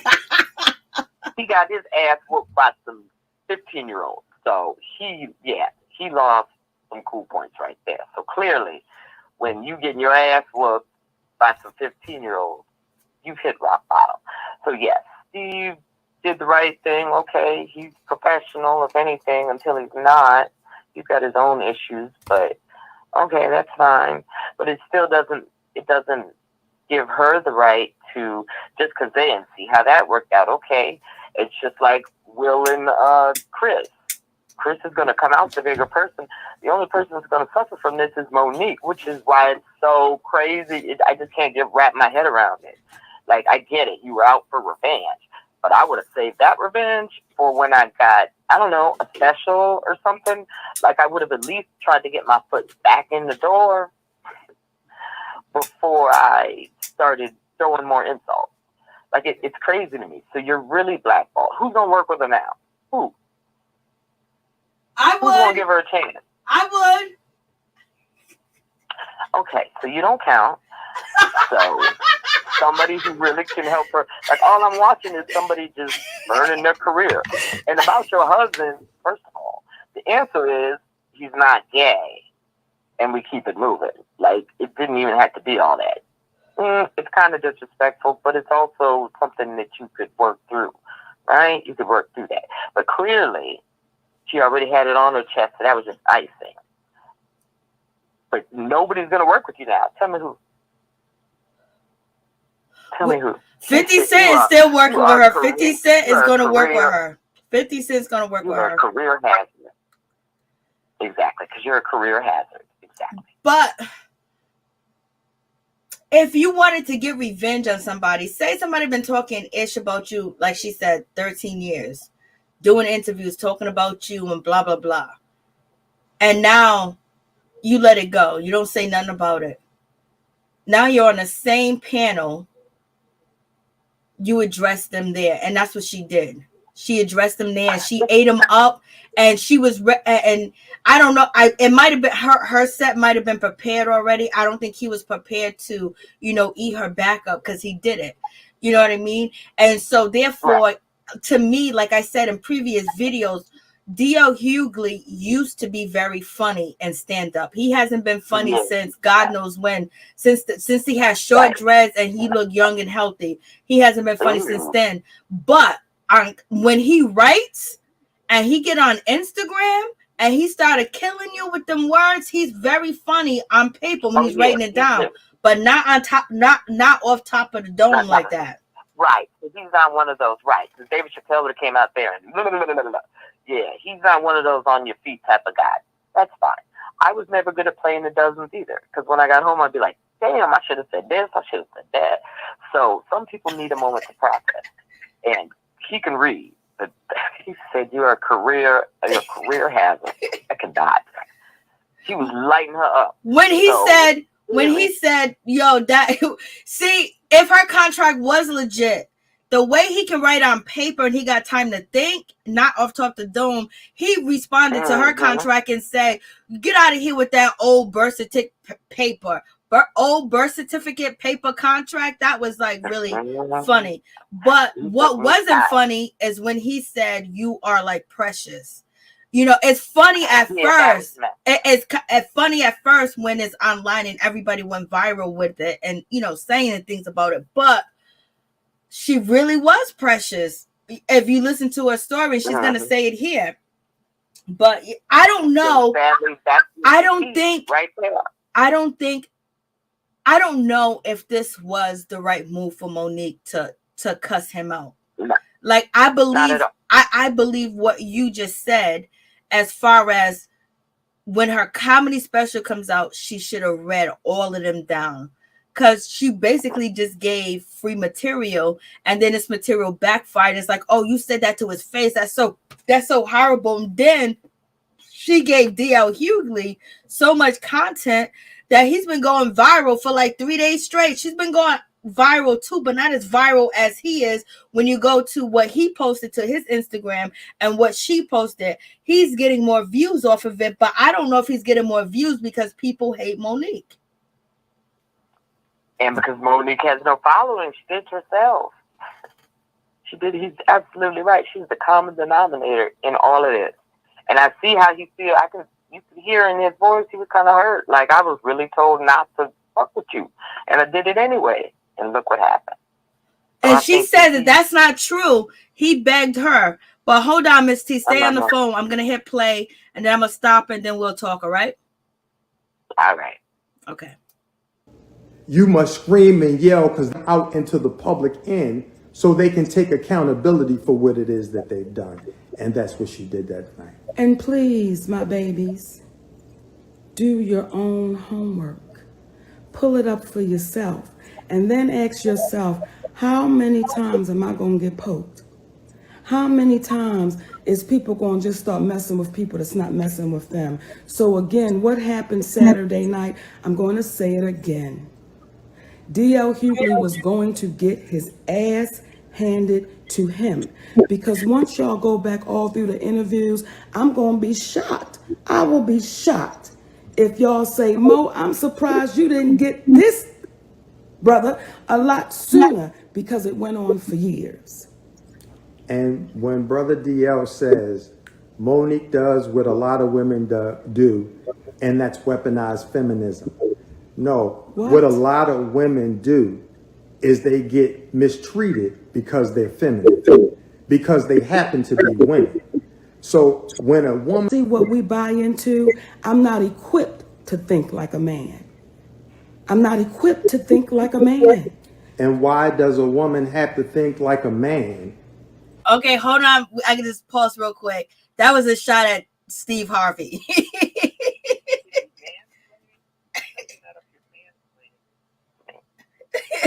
All right, we'll say that again. Say that again. They didn't hear you. Is he mansplaining? Like he's in here informing us. He's mansplaining, like explaining information. I got it when she said it. I didn't need you to say it again.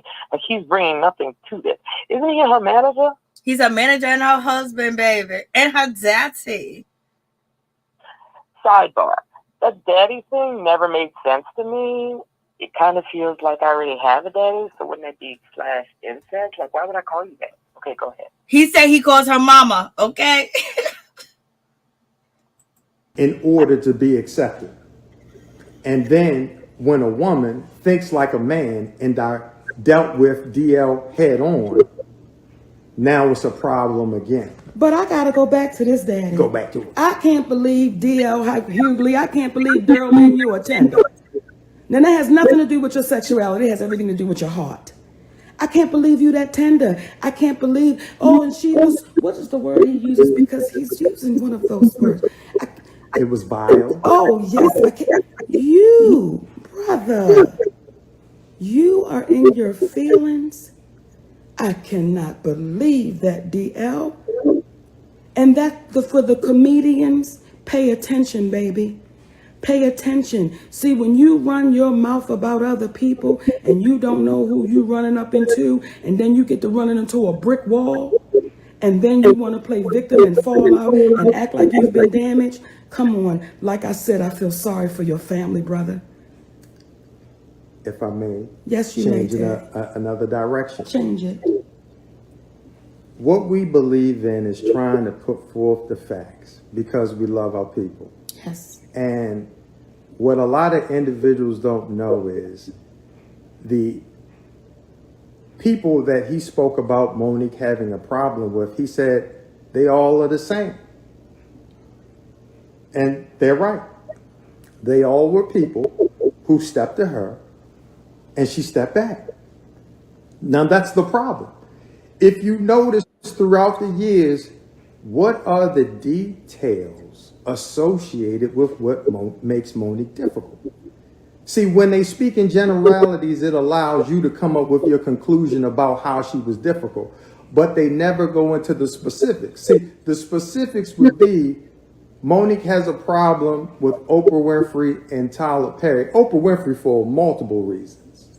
Besides the fact that as a black woman who privately said, and here's that word again, privately communicated to Monique and I that her position for not campaigning for an award was right and it was fair because everything she did was up on the screen.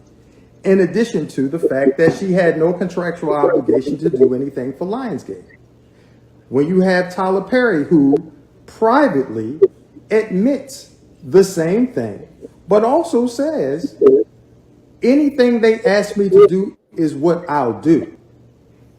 When you have a billionaire who says, anything they ask me to do, I'll do, what begins to happen is they'll use his actions of compliance to put down everybody else. So Monique was supposed to do something for people that she owed nothing. Now, if you think that she was wrong for that, this is what I would suggest you do. And he is yet to make it right, but nobody is saying anything to him because he's Tyler Perry. There's a quote that goes, some people are fearful to face the ridicule. We rather face the ridicule associated with doing what's right than face the personal ridicule that we would impose upon ourselves for standing there and letting wrong happen and say nothing. Now I want to address the contract. Okay, you got anything to say about that, Miss T? No. Okay, we're gonna keep going, but Keep going. hey, what's up, Sonia Butler? How you doing, Ralph? Ralph says, I'm still trying to follow this. So why is DL and Monique at each other? Monique said that DL was talking about her for 13 years. He was going on shows, disrespecting her, and things of that nature. He went on Vlad TV. He went on Steve Harvey. He was on his podcast, and he was saying that she was mentally ill, that she had that she has a problem. And so she said that she was going to wait until, you know, she get him one-on-one and confront him, but not face-to-face like that, but in her stand-up. But she also says this problem goes all the way back when D.L. Hughley asked her, you know, to do an interview on one of his shows or podcasts, and then one of his co-hosts, when D.L. Hughley wasn't there, asked her, would she rather have her husband have intercourse with Lee Daniels with a condom or have sex with Corinne Steffen without a condom? And she said she called him. She tried to tell him, like, hey, this is inappropriate, don't air it, and it didn't air. So he never responded to her. And she felt like, okay, he's not my friend. Then he called her allegedly and asked her to be on one of his TV shows when he was on TV. And she refused to, and she told them why is because of what his co-host did, and she didn't feel comfortable with him. But ultimately, they were both hired in Detroit.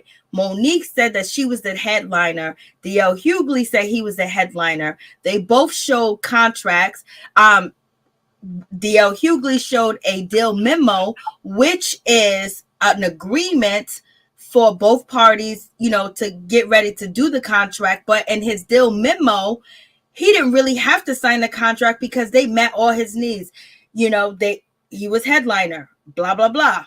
And Monique showed her contract and said that she was headliner, and hers was March 28th, and DL memo deal was March 29th. So she's saying that she was booked as the headliner. Then when he showed up, he basically said he wasn't going to go on if he wasn't the headliner. Then Monique was upset about that anyway. And then she was already saying that her set that she was going to perform that night, she was going to cuss him out. So it's the battle of who was the headliner. And then Monique was seeking revenge on D.L. Hughley for the things that he said about her for 13 years, and she kept quiet. And now D.L. Hughley is responding that this is why you have problems. And now she's explaining it's not that, you know. So that's the situation, Ralph. Lord, I have a question. Oh, go ahead. In this 15 years, you telling me she never made a post, she never made a subliminal, she didn't say nothing? That's what she said. I don't know if she did. I don't know if she did. I don't know if she did, but she said she didn't. I can't tell you, Miss T. I can't tell you if she did. She said she never did. She said you can go scrape the internet. You will find that she never said anything about him. She just was, you know, marinating on it. But here we go. Waited till she got on stage for 15 years. 13 years. 13 years. Oh, I have another question. Is she what besides this gig does she have like going on? She got a lot of stuff going on. I have no idea. I didn't even know this gig. I didn't even know this gig was going on. Okay, so I don't know. Exactly. So how can you be the headliner when you're not doing anything? Like DL has a show. He's booked and busy, right? So I'm confused on how she thought that she would be the headliner. But do you think that this did he ask her to be in the show? DL asked her to be in the show, right? I don't think so. He didn't ask her to do. He didn't ask her to be in the show. What happened is New Day, a company that does comedy tours or does shows, basically wanted to do a comedy show, and they wanted Monique, and they wanted DL Hughley, and allegedly they reached out to both of them, and allegedly they both say that they were headliners. DL said he was a headliner. Monique said she was a headliner. So they never spoke. They never talked to each other. They never met up. They never did anything. When they were in that building together in Detroit, this was the first time in years that they was in the same building together. And, Monique is going to explain that she thought that DL Hughley was a friend. But she did reach out to DL Hughley to tell him that twice she reached out to him. She says that when she went to go interview with one of his co-hosts and she didn't like that the question was inappropriate, she reached out to him and he didn't respond. He just basically said, that's just what it is. That's just what it is. That's just what it is. And then when she said his people reached out to her to be on one of his TV shows, to do a debut or whatever, she said no, she declined because of what happened back in the past, and he never apologized for it. Then she said he's been out here running like a muck, talking about her, and she never said anything. She was going to wait until they're in the same building at the same time doing, where she can confront him, and she confronted him on stage. Actually, she didn't confront him. She just told her story on stage. Confronting him would have been having a conversation backstage and let him hear how you feel. Or having a conversation and then coming out there and still doing it. That's telling them something. You told the audience. That's what my problem is. If I come to see a show, yeah, I'm okay, that's mess. We all like to hear some mess. But at the same time, that wasn't our mess to hear. And you should have stuck to whatever. Like I said, if you had somebody was going to give you a special, they're not probably now. But if they were, that's when you should have addressed all these people. Even the people you just apologized to. Right? Like, I don't understand why you would literally put your foot back in your mouth if you want to be in this so bad. I think I want her to have a career more than she does at this point. But when it comes to the headliner situation, that was just the icing on the cake, because she was going to cuss him out anyway. But she said the way that he acted and, him basically refusing to go on stage, she said she could have refused to go on stage, but it just gave her even momentum to tell him off. And I don't think she's worried about, her career. And I believe she has an opportunity with 50 Cent. Believe that she's going to be on BMX. Oh, yeah, she's going to be on DMX. She's going to win the AMTs or something. That's what she do. Yeah, go stick to acting, girl. Go stick to acting. So here we go. Comedy. And a deal memo. May I help you with that? I'm yes, sorry, Daddy. my lord. Yes. Please forgive me. Go on, take your time. So, as not to freestyle, I pulled up the difference between the two. This will give you it in a nutshell. A memorandum of understanding, or the deal memo that D.L. Hughley presented to the people. It says, a memorandum of understanding is a document used to articulate an agreement between two or more parties. The document is likely to detail the scope of the agreement, the length of the agreement, and the state how the agreement can be terminated. A memorandum of understanding is often used before parties are ready to make a formal, let me repeat that, and to outline expectations and responsibilities before a full agreement has been reached. Unlike contracts, however, a memorandum of understanding is not intended to be a legally binding agreement. As a result, parties can typically avoid the agreement with no legal consequences. Let me repeat that, and I'm going to break it down in layman's terms. When they say unlike contracts, however, a memorandum of understanding, which is what DL provided the community with. Yes. Is not intended to be a legally binding agreement. By legally binding, that means that if you were to try to sue for what was not on a memorandum of understanding, there are no signatures. It is not legally binding. And the agreement, because he made the statement, oh, that came from his company. Well, the MOU came from UTA, which, as it says here, unlike contracts, however, a memorandum of understanding is not intended to be a legally binding agreement. As a result, parties can typically avoid the agreement with no legal consequences. However, that brings you to what Monique presented you with, which was a legal binding agreement. See, one of the key differences between a memorandum of understanding and a legal contract is enforceability. That means the key difference between a contract and a memorandum of understanding is enforceability. Contracts are created when two or more parties intend to create a legally enforceable agreement. Parties into contracts after an offer has been accepted with considerations. Parties to contracts are legally obligated to comply with the terms and conditions of the agreement. I'll repeat, will face legal consequences. So, what does that mean? The documentation, hence the performance agreement that Monique provided you with, is a legally binding contract, which is the reason why, if you looked at the bottom of the contract, you saw initials on both sides, one from the promoter, one from our side. When he said this came from their company, it did, because the artist must have a standard contract she provides as a courtesy to the promoter, because they won't know what it is that they need in order to utilize her services for hire. And generalities allow things to be hidden, such as the truth. You know how you keep watching our stories over and over and over again, and the only thing that changes are the faces because the stories remain the same? And if you want our babies to believe that a deal memo is anything close to a contract, what are you feeding us, DL? You know that's a deal memo. You can put anything you want to put in the deal memo. That's what you would like. And D.O. Hughley has yet to still show his signed contract.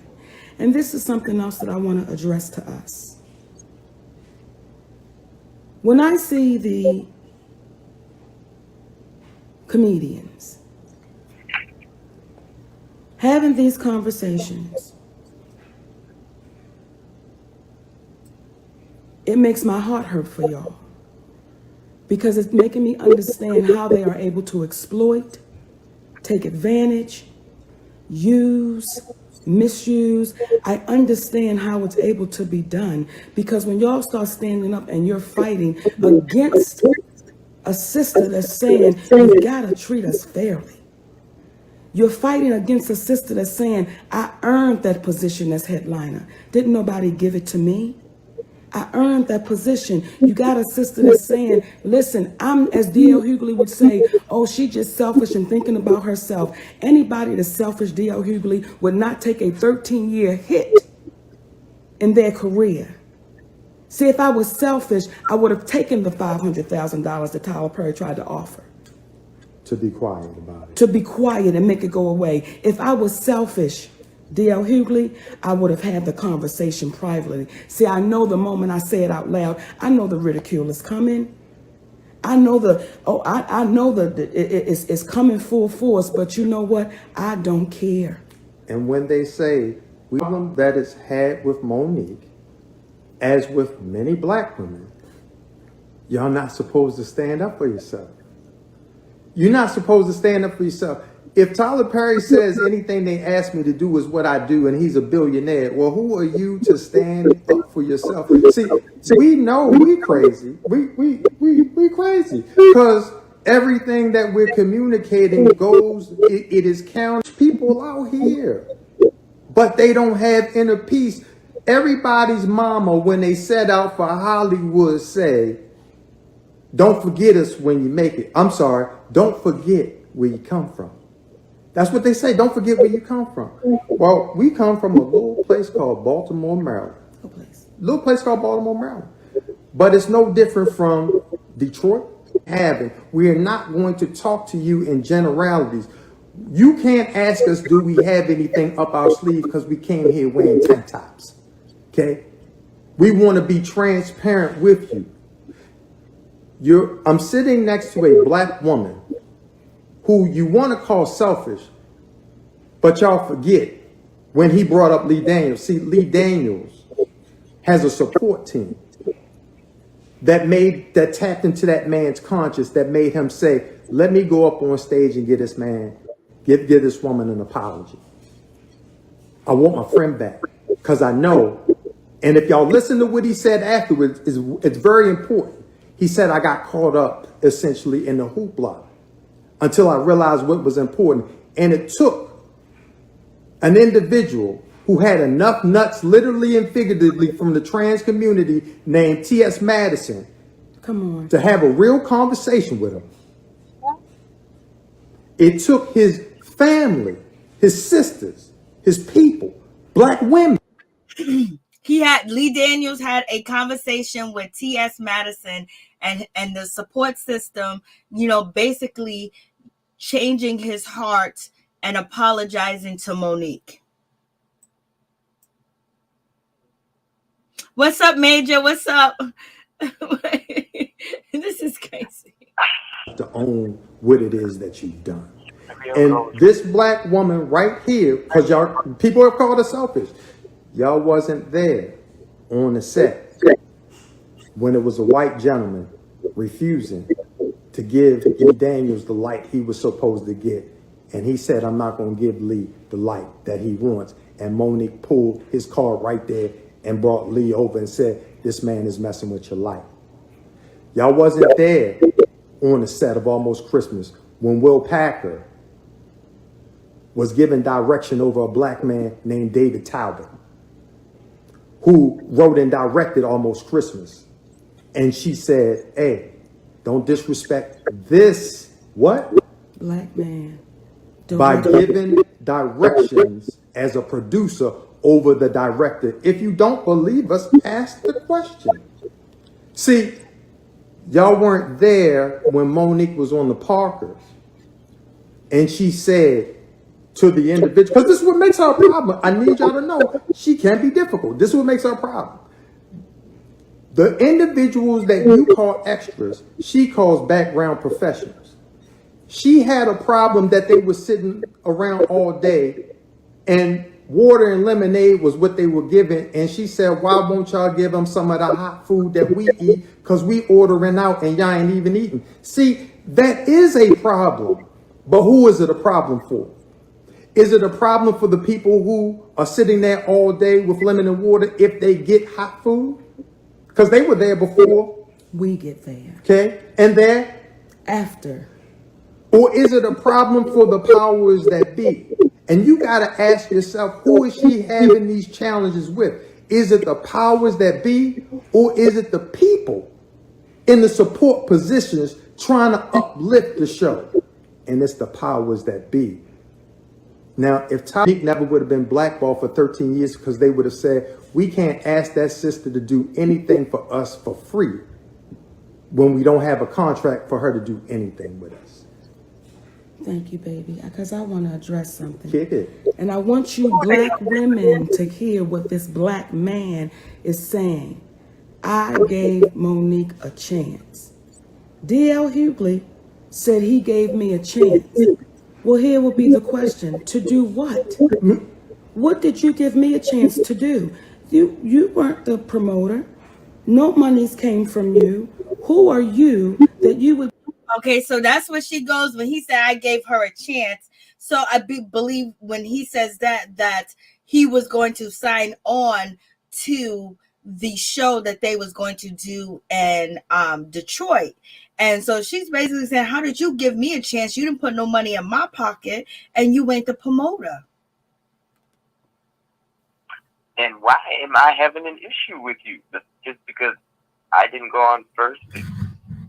But that's not even up to you, right? I mean, at the end of the day, they decided, whoever this company is, they decided that you were the headliners. So my issue with the headline part and all of that contract, blah, blah, blah, should be with them. But I chose to accept whatever the contract said. I accepted. I also chose to accept going on whatever I was going on because it didn't matter because I already had an ulterior motive. So all of this is just word salad. And you need to fire your husbander. Yeah, he needs to just be a husband because right now he's not helping the situation whatsoever.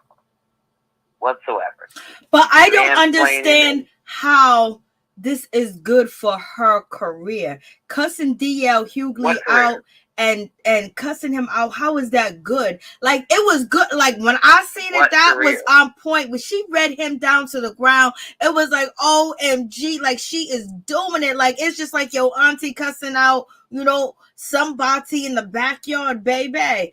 But it was real reading. She got ugly with it. It was entertaining. Do you have that? Can you play that? You have that? I do have that, but I do have that one, but I could play it. I just got to go get to it. But she cussed him down like that because it's already 2 hours in, so the cussing and swearing is gonna be different. Well, I mean, and he retaliated with a vengeance after he. Yeah. So, but I don't know. I know personally she wanted to get back at D.L. Hughley from what she is saying that he did to her, blah, blah, blah. But the thing is, I hope it was worth it. Was it worth it? To her and her husband, they're both saying that it's worth it because a coward dies 1,000 times and she's only going to die once. Mm-hmm. So therefore, she's not bowing down to anybody, point blank, period. And she's calling out Tyler Perry as well by saying that the reason why Tyler Perry didn't say anything is because of the businesses of the production company, like Lionsgate, Walt Disney, and things, and Fox and things of that nature. So she's ready. So I don't know if I don't think he was worth it right now. I think she should have just waited. But we shall see. We shall see nothing. We shall see her in DMX. I mean, in BMX. What? Yes, DMX. That's what we'll see. She literally has just ruined herself again. Not only did she stab somebody for whatever reason, okay, you got a grudge. I don't know what's up with these celebrities holding these grudges for like years and then they just explode. Her and Will just say, okay. But you should have at least gotten your foot in the door. Like, this was literally the first thing that you were thrown a bone. That people were actually going to maybe pay attention and be like, oh, okay, Monique. And then he would have campaigned for you. Like, look, y'all, she really has changed. She's good. Like, we should take her more into the fold. No, what do? You shit on the whole thing. And you go after people that I could have sworn you just apologized and made up with. How does that make any sense? Who wants to work with you now? Of course not. Your word is not, what is your word? We just had a whole conversation. I thought we were cool. And the minute you get a chance, you throw everybody under the bus? I think in my opinion, she should have waited, like you said, and got her own stand-up show. Got her own tour, her own stand-up where people go and watch it, and then read everybody down and then explain the story like Dave Chappelle does.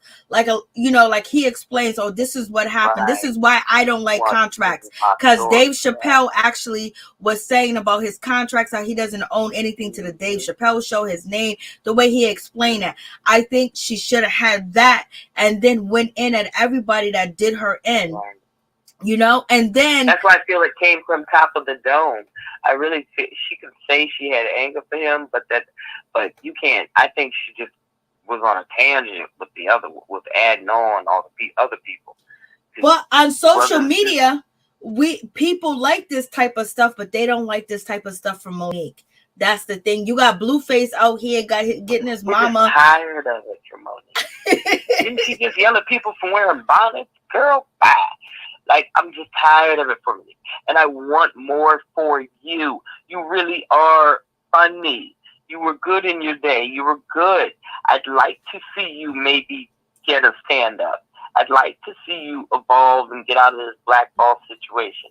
But it seems to me that you are an agent of chaos, because it just, everywhere you go, it's always an issue, and nothing moves smooth. And you're the common denominator in all of it. So I hope it was worth it. I guess it was. I mean, I don't think a whole bunch of people are going to be banging down her door to do much. She should have waited. She should have gotten hot on the show. And then she should have put out, oh, Monique's coming back to her. She should have done something like Chris Rock. Like, you need to pay me for my pain.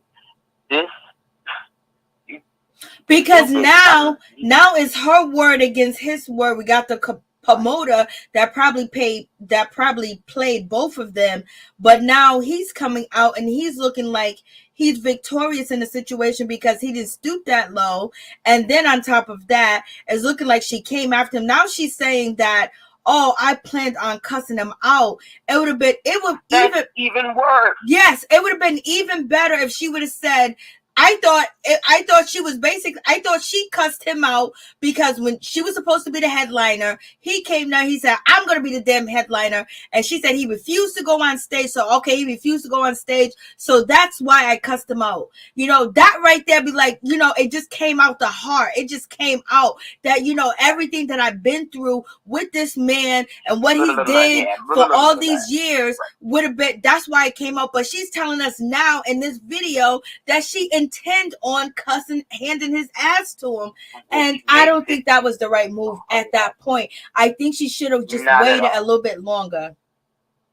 Who does that? Because how is DL winning in this? She's she's elevating his career. You know, the numbers that he's doing now. He's not gonna lose. Right. He's never did these numbers. He's never did these numbers in a long time. He's talked about now. You are going to lose in this situation. In this situation, yeah, you're not gonna make it back.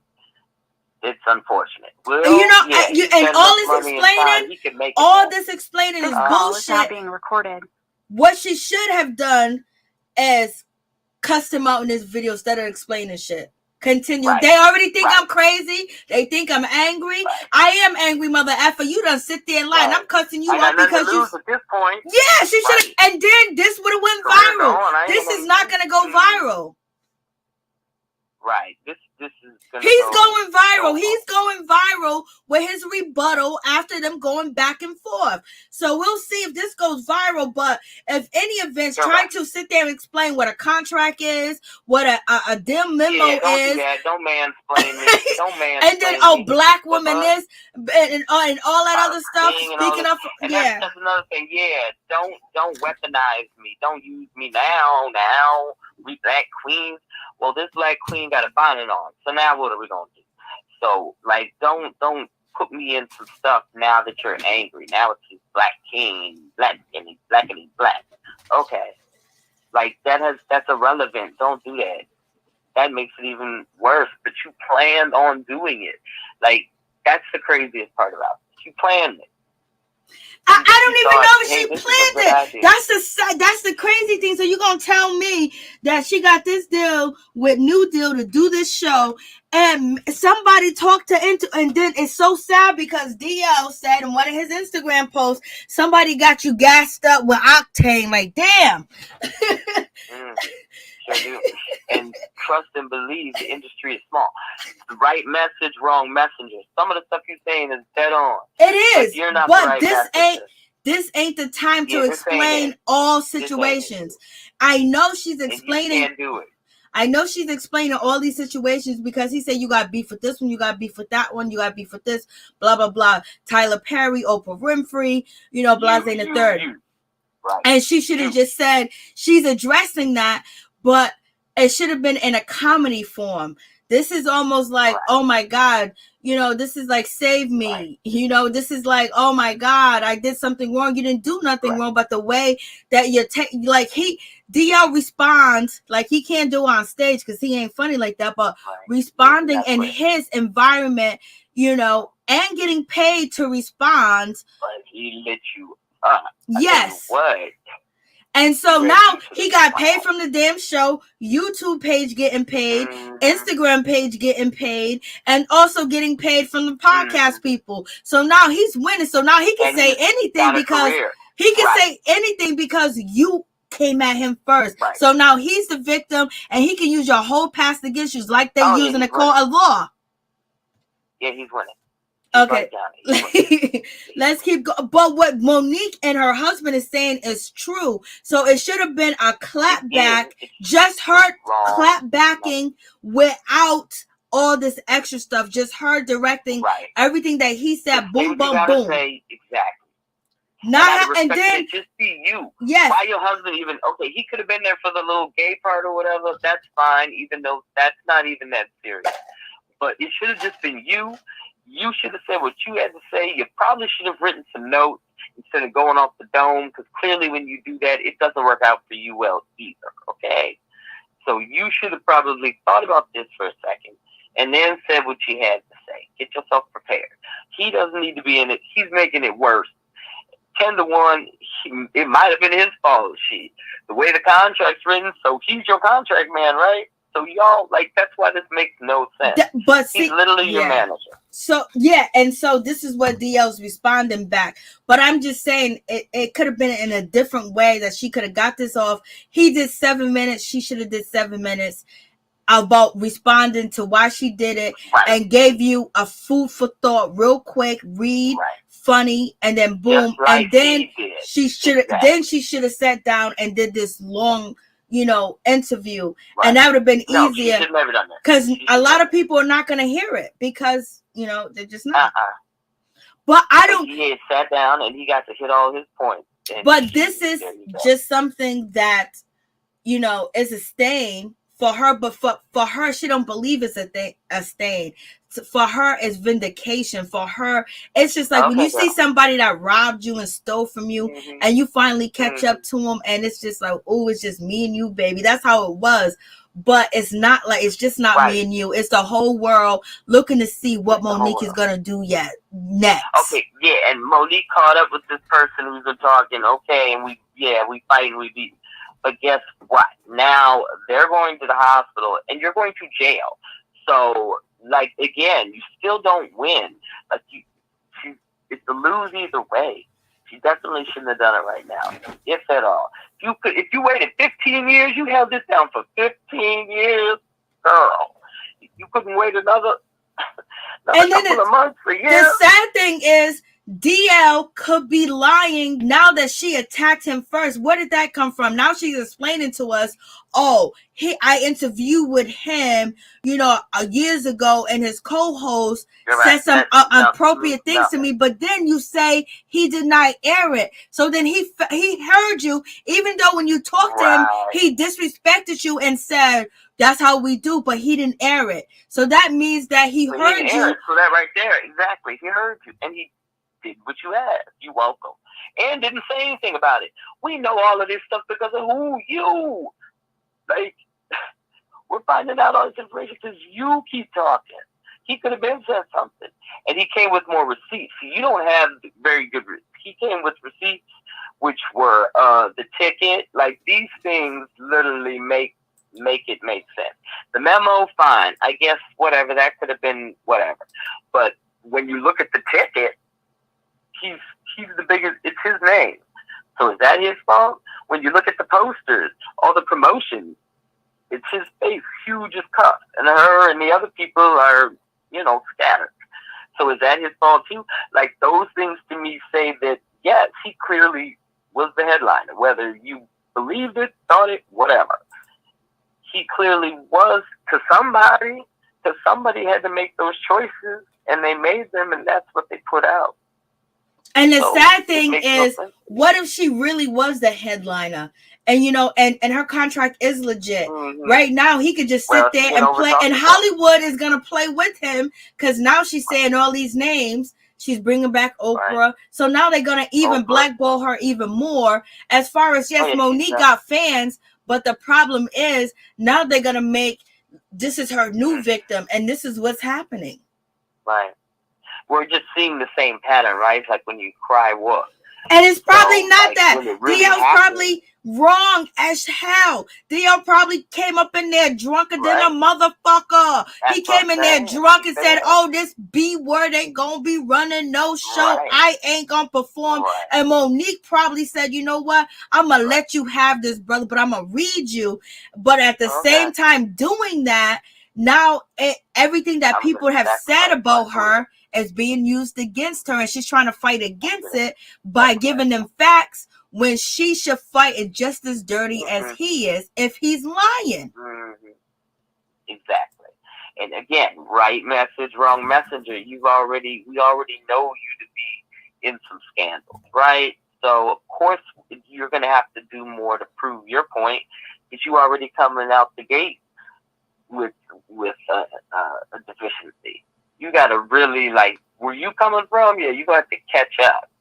Like, DL doesn't have a history of this, right? So he's always going to be a little bit further ahead of you, because we already know your history. So it's easy for us to believe that he's telling the truth just because of your past, and then because of how you move smart. And like she's Chris funny Rock. than If you him. gonna do this, She's funny than him. She could have threw a little bit of jokes towards him, you know, cracked it. She could have just threw light shade and laughed at like, oh my goodness, DL Hughley is here. Y'all ain't gonna talk about DL Hughley tonight, even though we don't know if that's him, because that looked like his grandfather sitting up here. You know, she could have threw some stuff at him and then went on and talked about current topics, and then boom, bada bing, then the show would have been successful. The show, she said it was successful, but the point is now they're going to use this against her, even if she's right, but she feels that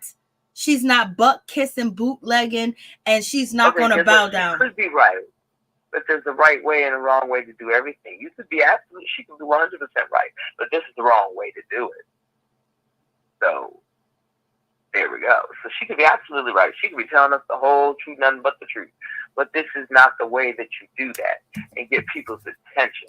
And the sad thing is, this is the way you do. The way that she read him down is okay to do that, but you got to think about where you at, who you are, and how this is going to be taking place.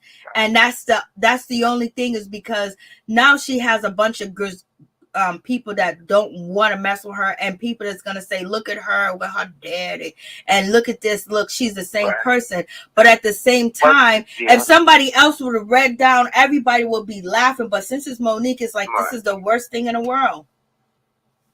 But what's the first rule of comedy? The first rule of comedy, you gotta leave it on stage, and you gotta have tough skin. You're a comedian. You talking about him having tough skin? You don't have tough skin either. If you're a comedian, you should turn, like you said, Dave Chappelle would have turned this into a whole joke. He would have told the story, and it would have been funny, and he would have done a light shade and got it across. Because as a comedian, that's what you gotta do. You gotta have thick skin if you want to talk about people. So you gotta have thick skin. But she came out there with anger, and that's why we received it like that. Because that's how she gave it. But listen, let me tell you, when I seen her roast him, I was falling on the floor. It was like shit. It was like, where's my popcorn at? Oh, girl. But then that's why I wish you would play it, because I sure haven't seen it. But they went, but it turned around to be used against her, and he eloquent switched it around and said, look, I knew I shouldn't have worked with you, and people told me, and she said, boy, I never tried to work with, so all that shit could be a lie. It could, but it's Monique, so again, wrong message. And you just got here. It's not like she's been doing stuff and she's back in the groove, and she done did a couple shows and we talking about her and she's great on the TV show and we're all like, wow, she's really come around. No, you just got here. Like, here you go again. It's like that one friend at the party who just always does the most. You just want just one time to not, you know what I'm saying? Like, you're doing the most. You know, it's just like when you see that person that you've been trying to get to, baby, and she went in, she wasn't thinking about, you know, he was gone. She probably didn't expect, allegedly, for him to come back with all lies, but that's something that she should have expected being in Hollywood and knowing these people. If he came back with all lies and used that to turn it against her, even people that wasn't against her turned against her. And then she, like you guys said in the comments, that, you know, she probably gained a whole lot of fans because she was reading down. She was reading down like you want somebody to read down. But to everybody else, it came out of nowhere. Now you got to explain afterwards. And now he done spin that shit to like, you done did this to me. So let's check this out. She's going to finish up. Be giving me a chance. The arrogance that you could speak like that I gave her a chance to do what, DL? And then if you're going to tell it, please don't mislead people. DL and I were scheduled to do another show together. I want us to address it, and I want y'all to do your homework. If you remember the Super Bowl show that happened in LA, there was a time that DL Hughley was on that show. And then there was a time that he just wasn't. But you were the what on that show? Headliner. I was the headliner on that show. All these other times that he speaks about, it never came across our desk. So stop trying to close a wall over the community's eyes. And what I would ask of the community, what I would beg of us, stop being so quick to jump on the bus whichever way it goes down the street. Be brave enough to listen. Sorry for your wife. Listen to what I said. Listen to what I said when that man said, would your husband, or that woman said, would your husband rather sleep with these people? Ricky Smiley, would you be offended if someone said that about your loved ones? How about you, Roland Martin? Would you be offended if someone asked you that about your wife? How about you, Kim Whitley? And he was also speaking in reference to wanting to give Monique a chance, and his people had warned him against it, as if he had some sort of prophecy seeing into the future ability. Let's clarify why he felt that way. Why did he feel that way? See, there was a show that he was doing on TV One called the D.L. Hughley Show. Yes. They reached out to me to ask if Monique would come on the show. I informed them, per her statement to me, that she would not be coming on the show.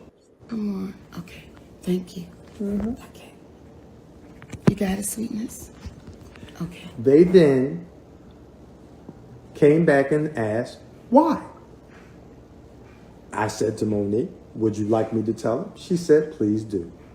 I expressed to them, Monique did not feel comfortable going on a show with an individual or supporting a man that she thought was a friend that would blindside her with the question that was ultimately putting our people down. So it was at that moment that DL knew there was a problem between Monique. But if you notice, he never made mention about that. Why not? See, we get into the people like DL Hughley. And it says, and calling him daddy, that's so weird. And I listen to the people like the Breakfast Club. This daddy thing, that's so weird. And I listen to some other people. Isn't it weird that they got us thinking love is weird to each other? In addition to, they failed to mention that I referred to her as mama. So we have bought into people having enough reverence and honor and respect to call each other mama and daddy, and they've made our community believe that that is weird. Together, utilize your mate, because the system, the business, the world is designed to divide us. Out of the individuals that you've seen talking about the poor treatment that women get in this industry, how come you never see their management with them? How come? And the reason is, it is not in the best interest of management to speak to the bias that is attached to their black artists. And the reason being, they are beholden to the studios. Because as Monique was told by a former manager of a larger agency, and I witnessed it, He said, it is in our best interest to be on the side of the studios. Why? Because artists come and go, but the studios still stay. Facts. And when y'all are saying, Monique called DL, I have no reason to call DL Hughley. If DL Hughley would like to talk to me and my husband, there's an open invitation. We would love to come on the show. But see, I didn't open up the door to this. DL Hughley opened up the door. Now you want to run and hide and close it, and now you want to talk and act as if you have been victimized. That's where the shame should come in. That's where the shame and the embarrassment should come in. See, there's no interviews y'all can find of me speaking about D.L. Hughley. There's not one interview in the history of interviews that you will find me speaking ill about D.L. Hughley. Not one, but there are several out there of him speaking of me. And others. And you're right, Daddy, because it ain't personal. And others. You run your mouth. And now I would like to address the dog and your dad, because I always want to make sure I'm playing folks fairly. See, really read what was written in reference to you having a support dog. Really read it, my sweet babies. Don't let a person like D.L. Hughley cloud your head on what he wants you to know. The words are there. The words are, a person that would need a support dog is a person that should never speak ill about anybody because they have their own concerns and issues that they're dealing with. Now, when you speak about your children and your family gave you that dog because you were really close with your dad and the love that y'all have and you want to keep him with you all the time, I respect that. And I hope that your dad told you, son, don't mess with people that's not messing with you because you're going to get your ass handed to you. I hope your dad shared that with you, so as you're walking the dog full of love in reference to your dad that is respected, I hope you take the principles and the morals and the values. Now, you treated Monique like you wanted to be treated. You talk shit to that baby for years, and then Saturday night, you got tender. How does that make sense for all the comedians that's watching? What are we teaching them, DL? Are we teaching them it's okay to act that way? For the older veteran comedians that got involved into this conversation right here and y'all started speaking foolishly, what are we telling the babies coming behind us? See, that's important to me. I know for some of y'all, it ain't important to y'all. You got yours, they got theirs to get. It's important to me what they see. It's important to me that they did see that contract. I'm glad you showed that contract. Sweet babies, if you are your own business, you should have your own contract. I don't know what kind of business DL does. That's somebody that can really educate you on what that stage is, not someone that want to host and take female comedians around and get paid off of their craft. See, I don't mess with anybody, y'all. And a lot of individuals that have had a lot to say have been individuals that have confided in Monique. They were friends. Through the years. Like Sister. Like Sister Vivica, like Sister Kim Whitley, like through the years, y'all. So it is important for me to say this. It is important for me to talk to the little girls who is not here yet. It is important for me to talk to the babies who's in the 7th grade and 8th grade and 9th grade and they thinking about getting in this business. It is important for me to let y'all know what to look out for. I'm obligated to do that, and I'm going to tell you why. When y'all gave me the title of auntie, I didn't ask for it. I didn't sign up for it. I didn't campaign for it. I didn't write a letter. That's what you babies begin to call me, and I took it as an obligation. And an honor. And an honor for a community to now look at me as a 54-year-old woman and call me auntie. So my job is, and I'm obligated to say, this is what you must look out for. This is what you must watch out for. Because people that you welcome into your home, people that you break bread with, people that has cried on your shoulders, baby. You cannot be in your feelings when they go across the street and get on the bus to say, well, now we're going down to the left. It ain't personal. It's just what it is when you know the history of Hollywood. However, what I want y'all to know about me, it's important. I am not the sister. I'm making sure that it. Can y'all still hear us? I want to make sure we didn't. If you can still hear us, say yes. Yes. What I am not is the sister that you can poke, that you can say what you want to say, that you can make fun of and you can joke, because what I am is a comedian. What I am is a comedian. That's what y'all forget. And see, Vivica, when you questioned and you said you side-eyed the audience about them saying they were clapping for me, and how could she do that? Were you listening to the audience in front of me? They were entertained, sister. They were laughing. Some were standing. Some were hollering. They were enjoying themselves.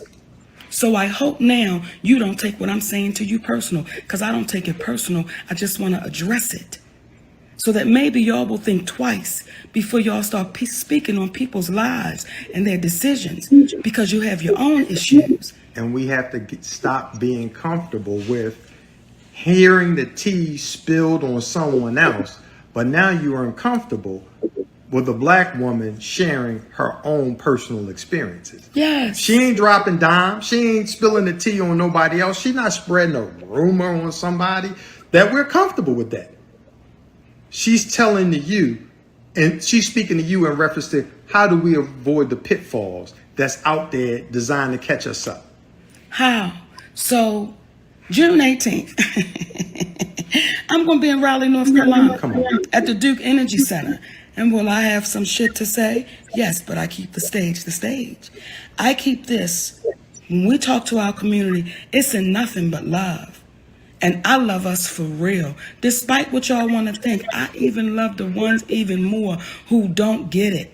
I love the black women even more who tell me to shut up and sit down, because I know I got to fight for your babies. Because you damn sure not. You damn sure not. So for every person out there. So she does have a job. She's going to be performing. What you say, Miss T? Girl. Okay, I got my child. How about that? You ain't got to help me. I got her. You just focus on your career. And how about you lead by example instead of telling me now that you did it all for me. So you did this all for the cause. Well, none of this personal. You did this for the little black girls that are watching you, right? Okay. Well, why don't you teach those little black girls how to do it right and make jokes and put it in your show that you're going to have where? At the Civic Center? At the Y? What did she say? Where's she having it? What little small town? Well, whenever you do that itty bitty show, that's when you should have laid out your comedic jokes on it and shown that you were a comedian. You talking about people in their feelings. You in your, but you not in yours. Okay, you're doing it for the cause, not because you have feelings, not because you were upset, but because you want to show the machine is the problem. You want to teach little black girls. Girl, bye. Okay, girl, bye. I got my baby. You focus on that career and your baby. How about that? Thank you, Ralph. Clearly worried about raising everybody in the world's child is not working out for you. Well, she has been nominated as Auntie, okay? And I think Girl, bye. The thing is, if it was anybody else, roasted DL Hughley would be off the chain, but it was Monique. Right. Wrong messenger. Exactly.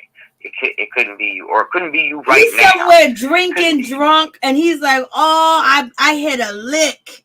I hit a lick." And I'm going to continue to, because I'm booked and busy, right?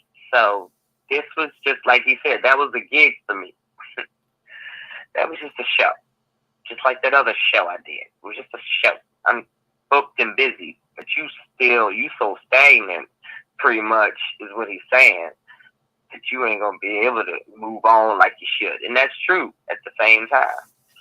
So I just wish he would have been on his feet and either came with some really good jokes in his set, of this some light shade in his set towards her. I think that if he felt they were unhappy, it's probably because they were thinking he was going to at least say something. You ain't going to say nothing about it till tomorrow? Because his team told him. His team said, okay, let that shit go viral. It went viral over Memorial Weekend. Mm-hmm. And then boom, he got on Instagram and he started crying, woe is me. He started saying, I guess my better judgment. So when you say guess my better judgment, I decided to work with you. So people said, so that gets people going like, oh my God. Like, yeah, remember Oprah, remember Tyler Perry, remember Steve Harvey, remember this. And he's saying against my better judgment. Oh, there was an apology. They winded wounds. Oh, no, it's not. She's still going at it. So he took that and he been flying with it ever since because they was clapping back. But it's true. Like, he's not saying anything that's not true. Maybe I should have known my judgment part, okay, that's just a dig. But the other part is true. Like, I just want to know who goes to see D.L. Hughley in a stand-up show. Like, if the tickets was going, if they had tickets going on sale for $15, would you go see D.L. Hughley? Is he gonna be in like a group setting? It's just gonna be him. Would you go see him? Can they get a little? No. I'm gonna need him and some other people. That's why Monique was there. Right. I'm gonna need some other people besides her. Vivica Fox, like, why is she? Oh, you standing up front? When did she ever do stand up? She said something. Vivica Fox, Kim Whitley, good night, LSW, good night, Ralph. When Vivica Fox stepped in and said something, Kim Whitley, Gary Owen, comedian Sean, comedian Shang, and a whole bunch of other people. Yeah, they all jumped in. They was on his side. She didn't have no comedians on her side. She ain't going to. She's not going nowhere on her side but that man that's sitting right beside her. That's who she got on her side. She got the fans on her side, but that she does got the fans, but it just seems like his word is being heard more. That's what it seems like. Because you're not with the no. Like, you're just not in the door. You've been blackballed for. And these people that are really on D.L. Hughley's side, they act like they be going looking for D.L. Hughley. They be acting ain't like nobody checking for him. Yeah, all of a sudden now they all checking for him because he's beefing with Monique. Lord, he knew it. But he got a dog, and he got that poor dog getting rubbed down.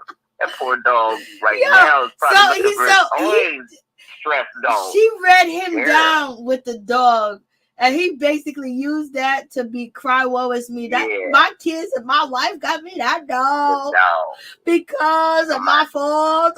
And you gonna talk about it because and then she do a little talk to that dog. They're gonna be help me. But she says that she didn't talk about the dog. She talked about a person that has a partner dog, a companion dog, should not be talking about anybody else. So basically she said, you coming out here doing these damn jokes. You talked about Kanye West, you talked about Ice Cube, you talked about me, you talked about these people, but how can you even look at yourself in a mirror to talk about somebody when you got to have a support dog because you got issues? So she's calling him out.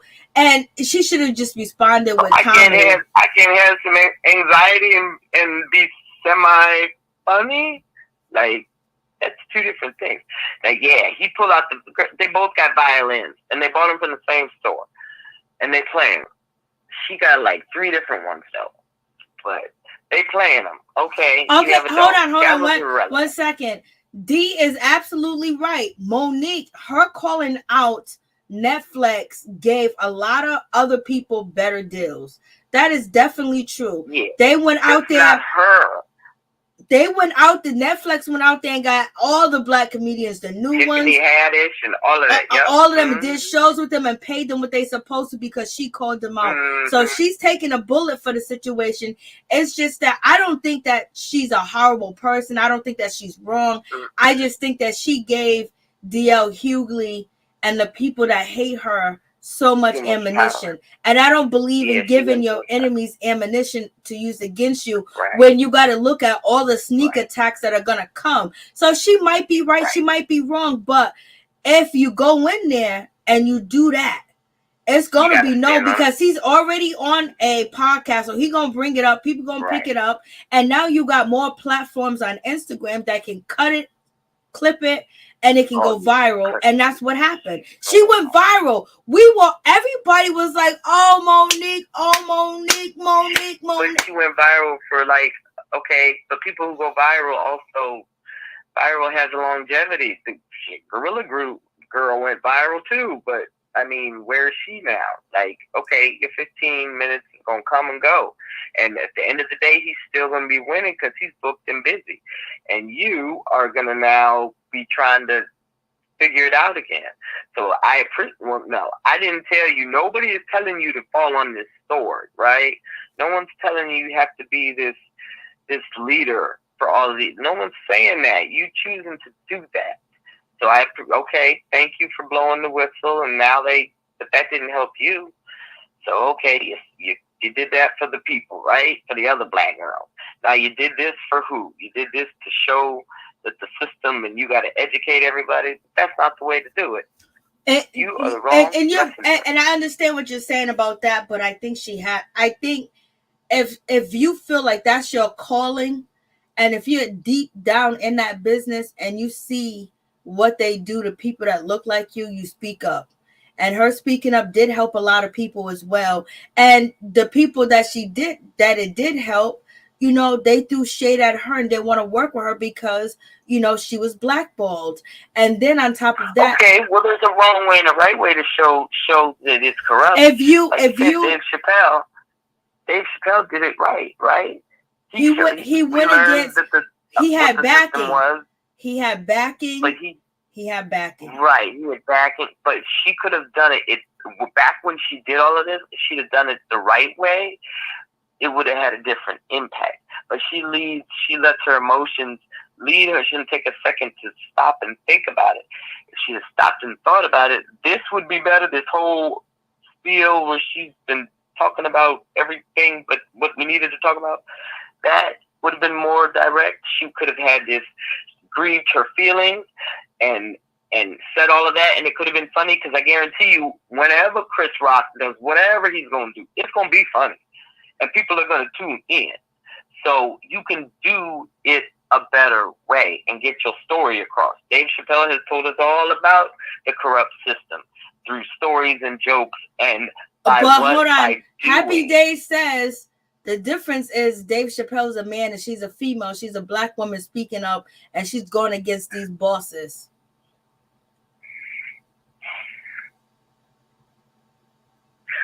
My question would be, so when did you start going against? When the tide stopped going your way? Like, when did you got upset about the Netflix deal, and that's when you decided to start going off? Like, when exactly? Because I really don't even know what her first thing was. Her first thing was the Netflix situation. First thing was Oprah, then Tyler Perry. Okay, and why was she mad at Oprah?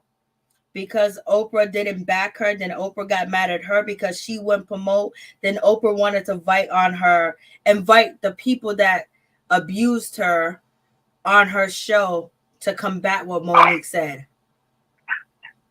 And she thought Oprah was her friend, and she wouldn't give them that platform to do that, to victimize her again. Okay, that's kind of messed up.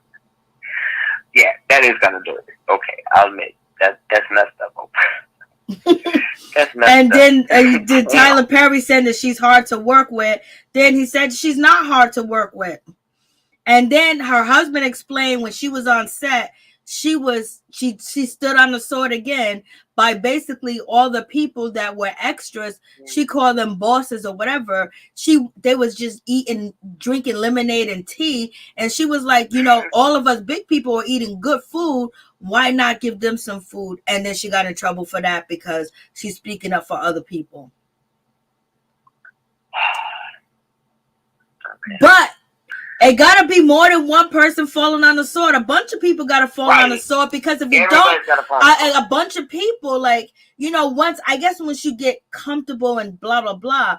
Because if not, history keeps repeating itself with our entertainers, with contracts, and with business, that they get done in, but everybody else get done right, or at least better than what we have been done. We can go back to the music industry when they stole the music from us, stole country music, stole music from us.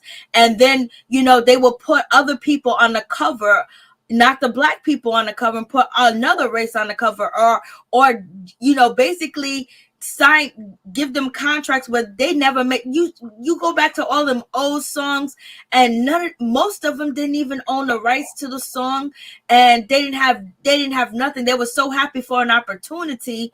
You can go back to the Temptations. That's why Ray Charles changed the game. Absolutely. Stevie Wonder was a big influence on that. But he changed the game by action. And she's a comedian, but because these artists continue to get burnt.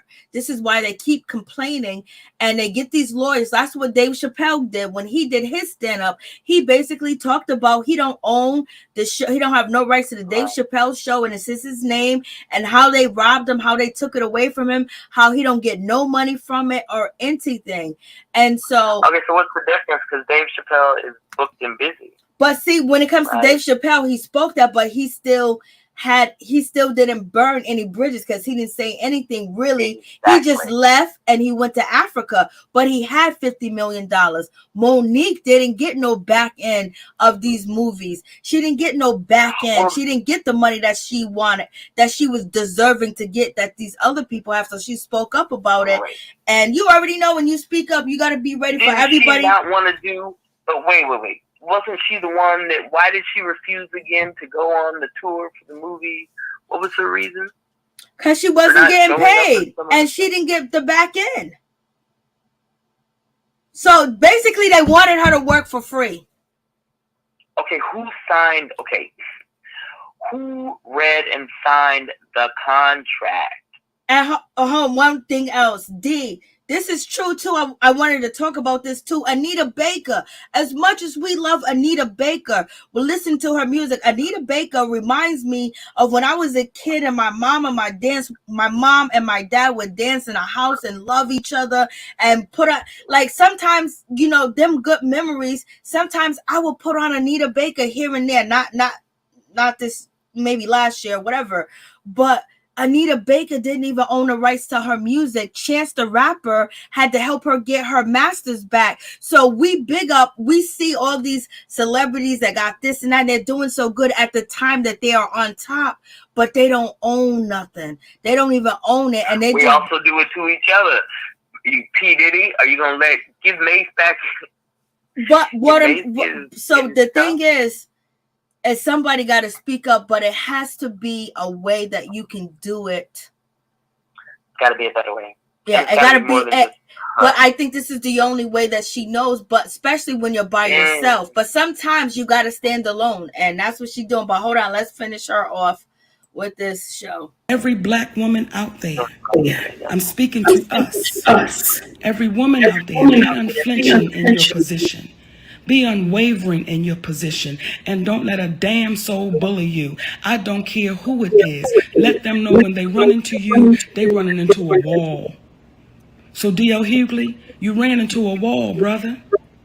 You ran into somebody that said, I ain't taking that land down. And when you run into an individual, because people don't understand why Monique is the way that she is. See, when you run into an individual, because you wanted to tell your story in reference to the dog and your history and things of that nature, and that's fair. You're looking at a woman that was molested at 7 by her brother, her older brother, okay? 15, 16 years old. Then that brother walks her down the street and lets 2 other of his friends do the same thing to her. When she gets old enough and understands the level of violation that she experienced without her mother and father coming to her aid, she realized, I gotta sometimes do this myself. I gotta fight. I'm not gonna let nobody else take nothing else from me. The only difference now is daddy and mama, we're gonna stand together and do. They got us fooled and believing what we doing is odd, is wrong. No, We supposed to stand together and uplift our community. And black men out there who out here attacking these black women for taking a position, that's a sign of weakness. That's a sign of weakness. And I want to shout out the good brothers like David Banner. Come on. Come on. I want to shout out the good brothers like our main man from Full Force, Bow-Legged Lou. Come on. Who always shout us out. Come on. They're supportive and say, stand strong. Come on.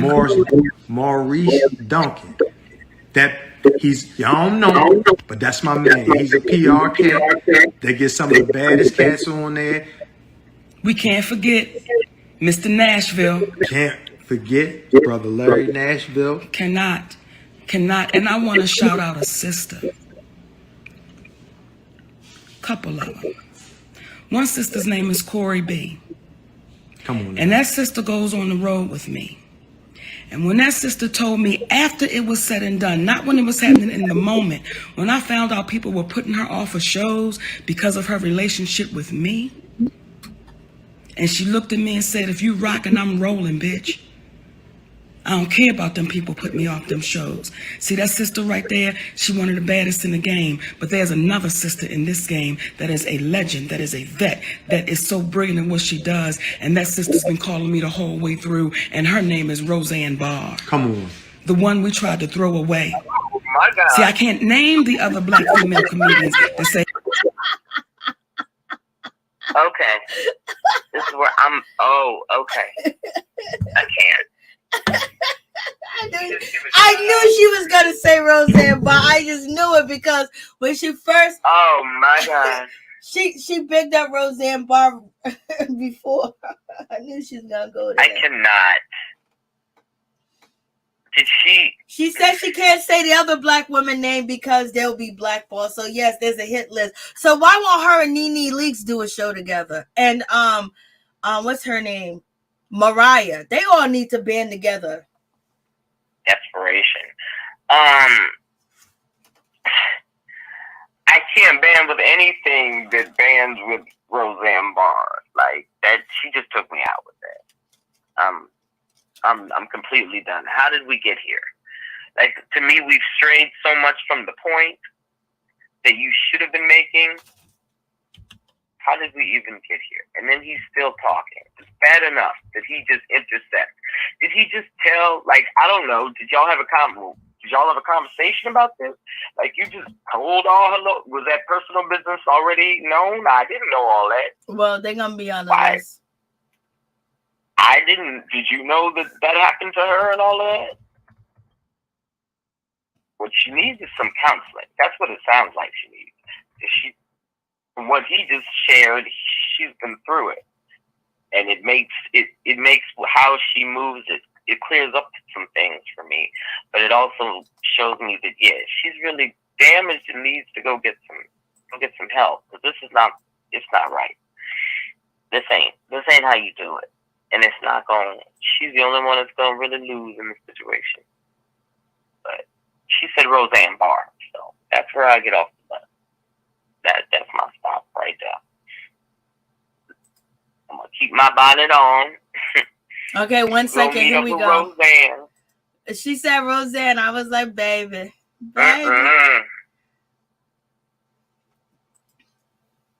But Roseanne, she been fighting too. You know, we don't want to go there. Okay, here we go. And that's a conversation for the other channel. When I tell you my heart is goddamn racing, because I'm so proud, I'm so honored to be standing in front of you real motherfuckers. Y'all don't even understand. I have traveled the motherfucking world. But when I come to Detroit,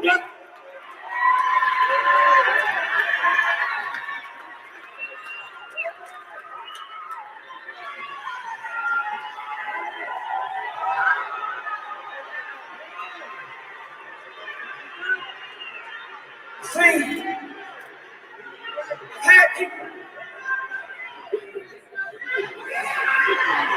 bitch, I know right.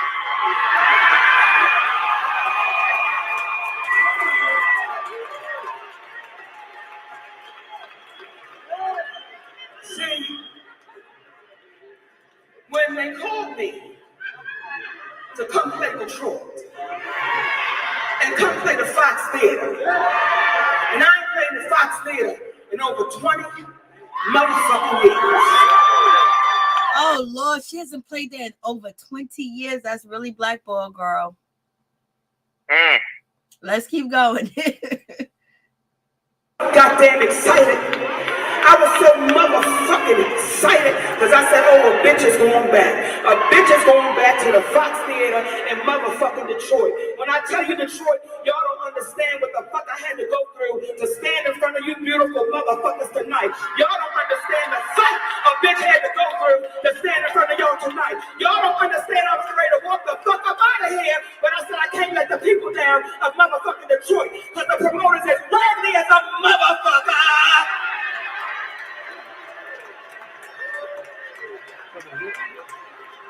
I don't fuck with nobody. I take pride in not fucking with nobody, nigga. But if you fuck with me, we gon' dance, nigga. We gon' do the two-step, nigga. See, I take pride, baby. In my whole motherfucking career, can't nobody tell you I ever started no shit with them. That ain't what the fuck I do. My heart would hurt if I tried to bully a motherfucker or start some shit with a motherfucker. But what niggas had to understand about me, I ain't for that Hollywood bullshit. If you cross the motherfucking line, Oprah, if you cross the motherfucking line, Tyler, I'm gonna see you cool motherfucker. Come on the cool train, nigga. Choo-choo! Them niggas told me, Monique, let go and let go. Let go and let go. They have taught niggas to be so motherfucking fearful and just give it to God. Let go and let go. That's why I kept hearing the shit over and over and over again. So I said, well, let me let the shit go and let me give it to God. And you know what God did? He gave it right the fuck back.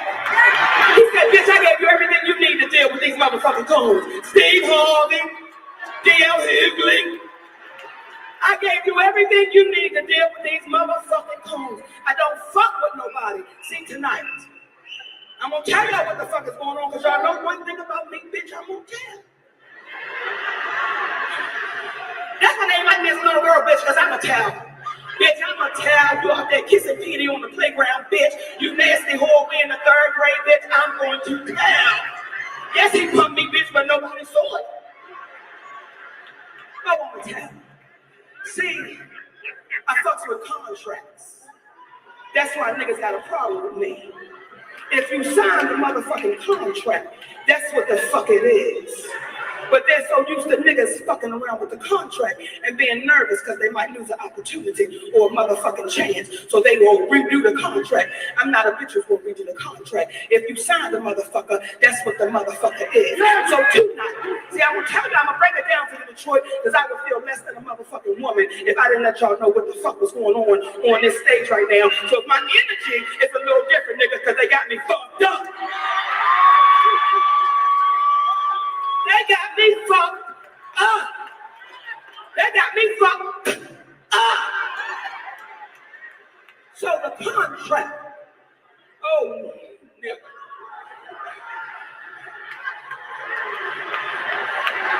The motherfucking contract said that a bitch is the headliner. The headliner. Let me say it again. The headliner. That's what the motherfucking contract says.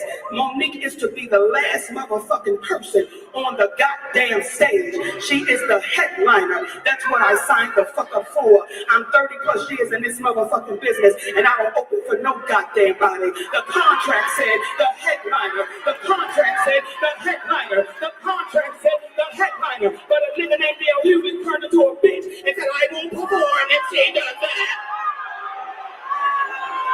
I won't go out if she does that. Nigga, you open for the kings of comedy. I close for the queens of comedy, nigga. And you think that I don't have a dick, that ain't my position, nigga.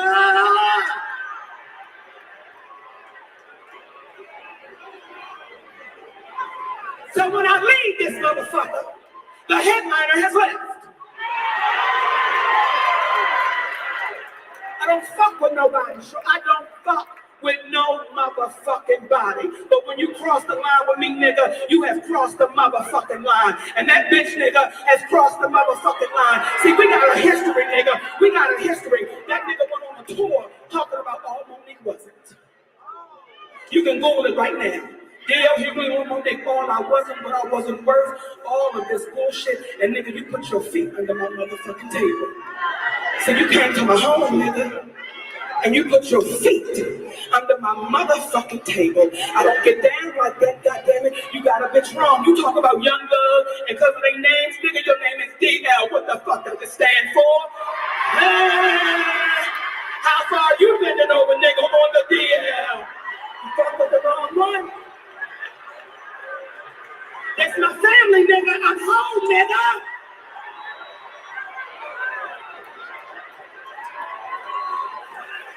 I'm motherfucking home, yo. I go all the way back with Coco in the motherfucking lounge in the back of the bar when they was cooking motherfucking fried fish, bitch. That's me, nigga. That's me, Detroit. I'm the bitch who did fuck a nigga in the car, but bitch, that happened so long ago.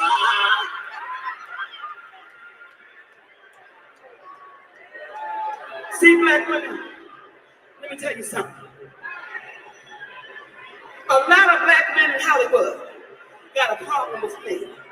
Because I got a motherfucking black king. That's my husband. And them niggas can't understand it. They can't fathom it. It makes them motherfucking sick. Because at what time did black men start attacking black women? What kind of real nigga is that? That's a bitch nigga. That's a bitch nigga. What kind of real nigga would ever attack a goddamn black woman? A bitch nigga. I feel sorry for D.L. Hughley's family. I feel sorry for his motherfucking wife. Because how do you suck the dick of a coward?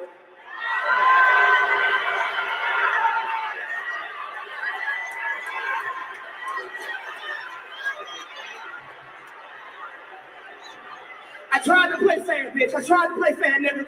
I tried to play fan. We was on the countdown, nigga. 10, 9, 8, 7, check. See, I don't fuck with nobody. And as an entertainer, families are off limits. As entertainers, we don't fuck with each other's families. Because for me, that is crossing the line. See, I want to give you all a history so you understand a bitch's position. I want to give you the history, mama, so you understand. See, when I look at my wives and sisters, and she look at me like this, get that, nigga. Thank you, mama. See, I did this radio show one time, right? Because I'm thinking, this is my boy.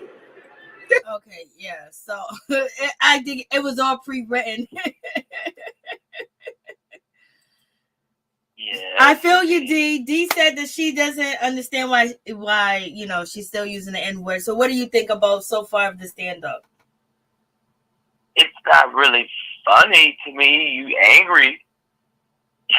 You sound angry than a mug, but it's not really jokes. It's more like you on a rant. It doesn't really, yeah, I hear what you're saying, and it's the same thing she's been saying. Okay, your name was on the contract.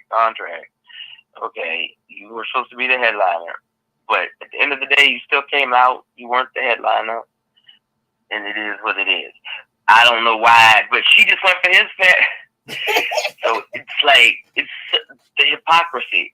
You don't want him to talk about your husband or his assistant. It wasn't even him. What did I have to do with your content? What did my dog have to do with your content? So then you bring in his wife and say why she had to be in it. Like, he didn't talk about your husband. Some person on his staff did, and he handled that.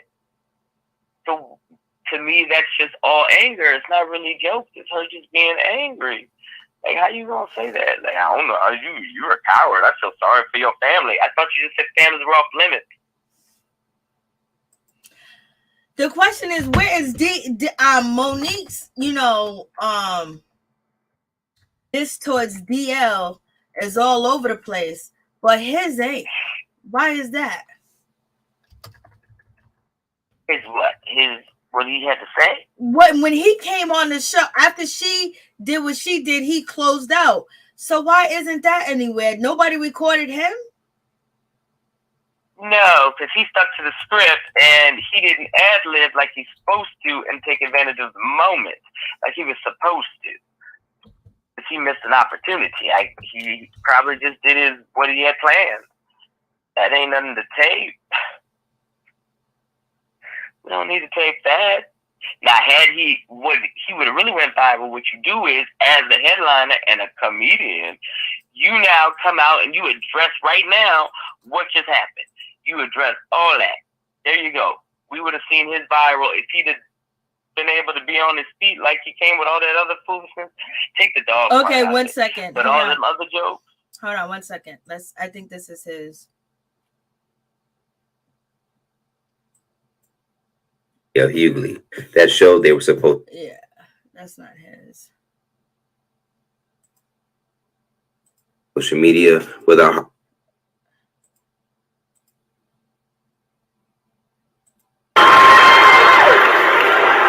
Damn. Kanye and damn, what did I miss? Damn. Kanye and Monique.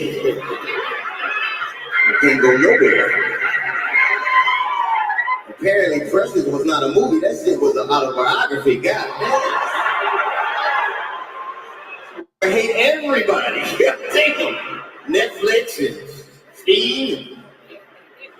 You know what I understand? Man, we just went through one of the roughest weeks in recent history. 10 black people get slaughtered in Buffalo because they're black.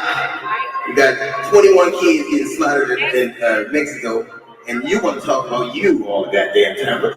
You about you. Fast forward to the next day, Monique would ask to see Hughley's contract. So that's a little bit of it. He looks like Red Fox on that stage. Yeah, that wasn't funny. That was not a good comeback. Bless his heart. Yeah, that wasn't funny. And then you're gonna double down on the not funny by reminding us about all the shootings that just happened. Yeah, that wasn't funny or a good comeback at all. That's why ain't nobody talking about his comeback, Lord. Yeah, he bless his heart. Some comedians can think on their feet and some can't. Because that's a missed opportunity right there. I promise you. Like Eddie Murphy or somebody, or even David Chappelle, Cat Williams. I can see all of them coming right off the dome. It would have been on. Yeah, he missed the moment. He really did. But it wasn't jokes either. She just sounded mad to me. She sounded real pissed off. It wasn't funny. It was like, I'm about to tell you my story. She should have done it differently. And he shouldn't have commented at all unless he had something good to say. Bless his heart. Bless his heart. That's why they probably did go home like, I tell you one thing, she if she wasn't the headliner, she decided she made herself the headliner. She said, I am the headliner. She made herself the funny one. Okay. Like, right, yeah, his comeback was bad. Yeah, he should have waited till he could write stuff down. But his comeback came through Instagram. Because basically he said the same shit that he been saying. And yeah. About the dog and all that. Oh yeah, his comeback was trash. Yeah, he should let that. Bless his heart. Bless his heart. So yeah, she's a much better comedian. She would have been hilarious. I wish she would just stop getting in her own way. Like for real. She gets in her own way. Just like Nene got in her own way. You get in your own way sometimes. Like her big obstacle is her. Should have just gave him 2 minutes and then went on to something else. Because some quick light shade and then she now we got another angry black woman moment. Thanks, Monique. Some quick shade. and kept moving. Gave him some quick shade. Oh yeah, he tried to play me, but I love you guys the most, so I'm out here, doing what I do better because I'm better than him at comedy. And then, said some stuff like that, made some jokes, and then went on to a whole different topic and subject. Right. And he was flustered. He didn't really know what to say. His shit was boring. He didn't know what to say. Like, she just slapped him. He didn't know what to say. He was just like, oh. Okay. Oh, she's talking about this. What about all the tragic stuff that's going on? He had no comeback. And I mean, that ain't no comeback. That don't help. That just like funny. You said, that is not funny at all. Ooh, you just mad and angry at everybody. Yeah, we know she's angry, but tell us a joke, goddammit. Yeah, she just told us she was angry. Okay. Right. She was angry. Well, let me tell you why she, I'm this, blah, blah, blah. Or stick with the Netflix thing. Or, the Precious thing was a low blow because that's not cool. Don't body shame her. That's not cool. You ain't got to do all that. You could have just kept it what it is. His shit was so raggedy that the community is not even coming out saying that he was wrong for even saying that. It's turned out it's not a movie. She really is precious when she really is. Not she really is precious, but, she. The way some of the story is a part of her life. So, I see that now. So now he didn't even get no backlash for that. Well, because he looks like the victim. She came out angry. He played it. He played the victim. Boy, he rolled over. He's on his back on the ground, just scratching his back. Help me. I mean, she's attacking me. It's funny because it's like when keeping it real goes wrong, child. She keeping it real. And I believe her. I do. I believe what she's saying, and I believe that she's been done wrong, and I believe that, she's had to fight a lot of battles. But there's a right way and a wrong way to do it, and if you know what the game is now, so don't lose yourself, but be smart. You ain't got to fall on the sword, because now, again, she's the only one that's really going to suffer. She's the only one who's suffering already. Like, he's talking about the dog and... Unless her plan was to talk about all these mother suckers and go viral. That sounded angry. That sounded like anger. It didn't flow. It was like, let me really tell you what's going on. It wasn't like a story like with jokes. There were no jokes. It was just her venting and being mad and going off. But it wasn't, to me, it wasn't really funny. It was funny to, I guess, maybe to watch her spiral. That probably was funny in the future, but at the end of the day, she just sounds angry. She sounds angry and he just sounds confused. It's just a mess. He just basically said this is going to be an easy show. I ain't got to do much. His people was already like, this going to go, it went viral. And Monday came and boy, wasn't he on Instagram, and she was going back and forth with him. Then he got on his show. Everybody was waiting to hear what D.O. was going to say. What's his comeback? Because because nobody saw the comeback that he had because it was garbage. It was trash. You had to write it down. It was, imagine if Monique wasn't there. Real quick. Imagine if Monique wasn't there. Them people would have been real disappointed. Oh, yeah. Oh, because that was his real. They sure was. They would have been disappointed. Monique saved his ass. She handed him a new opportunity and a new career. Thank you once again. There she go, giving out careers again to people that she don't even mess with. You get a career. Right. She's giving everybody a piece of her career. That's why she ain't got none. His podcast is at 1 million views. The shit that he did on Instagram is at 1 million and plus up. He wasn't getting that before. He knew, he was like, he probably was like, I hope she cuss me out. I hope she go below the belt. And once she did, they was like, oh, this is how we gonna spin this and this is how we gonna turn it. Nobody is talking about what he said because nobody heard what he said. Nobody heard what he said. All we got was your angry self. That's the problem. He might have. He probably did antagonize her. He probably did. I believe the way she's saying it, it's coming from her soul. Like that. Like she feels every word she's saying. So I believe that, he played you. And he's not funny. And, you got played. But, you saved him. But I wish you would have saved yourself. instead of saving. Yeah, everybody wins when you don't, which is sad. Like I said, I wanted to get out of her own way, really. But yeah, she was speaking some truth. But all this that they doing on vacation, yeah, they doing the most. Her and Daddy, yeah, they doing the most. They need to go do something else because it's just not making it better. I'd rather, again, that she handle it, keep it on the stage. Keep it on the stage. Or have a better comeback and have your stuff together. Because, again, now you're just rambling again. Well, he had time to think about it, so he had his little bullet points. Boom, boom, boom. And he hit all of them. But you just rambling again because you angry on your vacation with Daddy. Instead of going to enjoy your vacation, you over here talking about black women and all of this stuff. Vivica Fox? Okay. It's just too much. It's too much. And I wish she would have just not sabotaged herself. Because literally, like, the door was just being cracked. That bad boy closed now. And she better hope that Tyler and all of them, because, yeah, it is a big syndicate. You better hope that 50 Cent don't change his mind or some producer or whatever says, you know what, maybe she is too hard to work with. Maybe we don't want her, or we'll just see how she does for a couple episodes and we won't make her character long. Like, she's not thinking of the bigger picture, which is unfortunate. Because you seem to know that everybody's got this control. You just don't know how to navigate around it except for telling us. And I appreciate that. But sometimes keeping it real can go wrong. And this went wrong. It wasn't funny. It was just angry.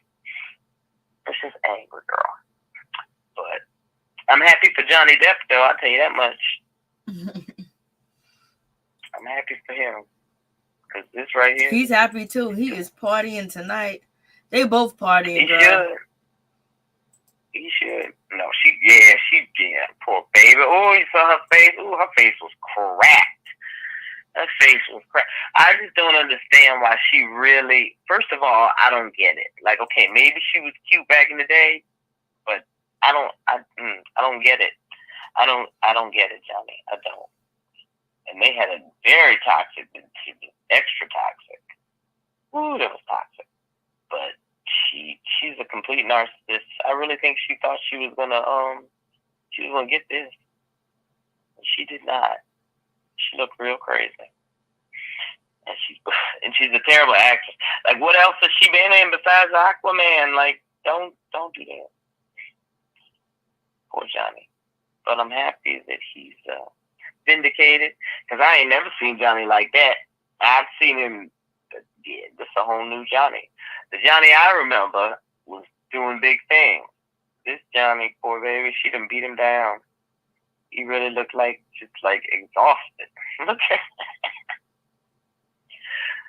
oh, that's awful. Poor baby. But she a narcissist. But she really thought she was gonna win. She really did. That shit was terrible. And I don't even know what she's gonna do. Because I don't think she's got that much money. Says, everywhere I check, it says that her net worth is negative $8 million. Yeah, you're in the red now, man. Yeah, absolutely. She owes this man $15 million. Well, really $10 million. Because 35, and the 3 point, She don't have the pen. He can't. She don't even. He can't get the $5 million in punitive damages. Right. He can only get what, the 350 or whatever. Yep. $325,000. But she doesn't have the million. She don't have the million. Even if we subtract your 2, okay? Since you got 2, we subtract that. It's still 8 and some change. She ain't got it. She ain't got it. So I don't know what she's gonna do. And that's another one. Girl, she completely blackballed. I don't even know how I don't know how she better get on OnlyFans. I don't know how she's gonna make any money. She's gonna be blackballed. We shall see. That's another one. Well, she only got to pay him $350,000 in punitive damages, but he needs 10 first, girl. If he gives you 2, you got to give him the 2 back. And if you negative $8 million, she gonna take that $2 million and run and get out the country, girl. She gonna be gone. Yeah, you need to figure out something. Yeah, you need a backup plan. You better get on that secret baby with Elon or something. You better figure it out. Because, yeah, you need a backup plan. What you should have done, again, you fumbled the bag. You should have just been quiet, taking your little money, and went about your business. But you kept talking, and you thought that you really was fooling everybody. And you were not. Ooh, her face was cracked. But just the craziness. Who poos in the bed? Who does that? Who does that? Like, I can't even, like, she's a whole nother set of crazy. Poor baby. Poor Johnny. He just been going through it. But he been doing drugs, so it's not like, I think she just made him spiral again. You know, so he been getting it in. So Dave Lewis says, you know, he can garnish her paychecks, you know, anytime she gets paid. So that means she probably won't be working because she don't want to give her no money. I don't know if she's gonna. She's got to figure something out. She got to figure something out. She's got to pay for her child. She got to figure something out. Because he gonna want his money. He ain't just gonna let it go. And it doesn't go away in bankruptcy either. So she could file bankruptcy, and that is still gonna be right there. So yeah. And it's not even really about the money to him. I think it was more about clearing his name, which he absolutely did. But now you're in some trouble, ma'am. You're in some trouble. And you need to run that money. I don't know where she's going to get it. But she better figure it out. She's going to go to sugarbaby.com. Sugardaddies.com. OnlyFans, Sugar Babies, I don't know. I don't even think them sites exist anymore, but that's where she gonna go. But is there anything else you'd like to add, Miss T? You want to talk about the Will Smith situation? Will is a grown man, and so he shouldn't have, again, wrong road. Like, that wasn't the way to handle it. But I don't believe that it is her. She shouldn't be completely to blame for his actions. Even if she makes him feel in their weird situation less than the man, that's on him. He's choosing to be in that situation. So I don't blame her for the slap part. Now, I hope she's not lying about the alopecia, but I had absolutely no clue that was a thing for her, at least until this situation, because she's always had really short hair or no hair.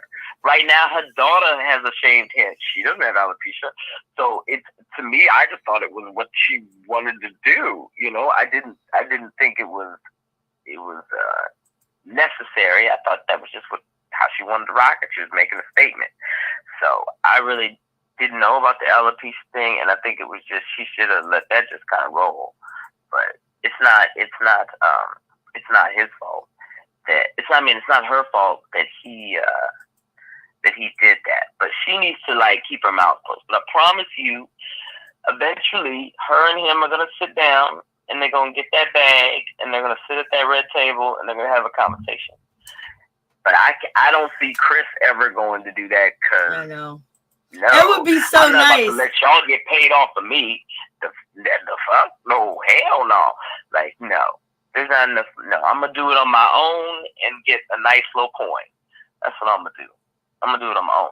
So whenever they decide, whenever Will comes back from his spiritual journey of enlightenment, whenever he decides to come back and he decides he want to talk about it, then that's when they should talk about it. Until then, she really shouldn't say anything. She should just be quiet since he's not saying anything. And I can't say that she doesn't have it, because I don't know. Maybe she does, maybe she doesn't. But I really wasn't taking that in until she brought it to this forefront. And there's a whole video of her saying she's proud and she's standing in her truth and she don't care what everybody has to say and da da da da. So I wonder if it even affected her. I mean, I guess she was upset because, again, they got history. But I wonder how much it could have just rolled. Like, Will didn't have to do all that. It could have just rolled off the bat. So I don't believe, and maybe it is because he can't breathe in his marriage. But again, that's his choice, right? It's his choice to stay with bad marriage for life. What? I know. Like, who says that? So them breaking up, nah. It's cheaper to keep her. At this point, no, they're not gonna break up. They're gonna keep doing the foolish, weird, crazy stuff shit they've been doing. But what do you think about her saying me and Will are gonna continue doing this thing that we've been doing for 28 years, this thing called life, and then that being a title of August Alsina album in 2015? Bless his heart. Bless his sweetheart. Do you think that she said we're going to continue doing this thing called life that we've been doing for 28 years? Do you think she was referencing him, or she just used that as a regular statement? It could have been a little of both. Maybe it's a double meaning, but I mean, this thing called life, people say that like often. But knowing them, it you never know.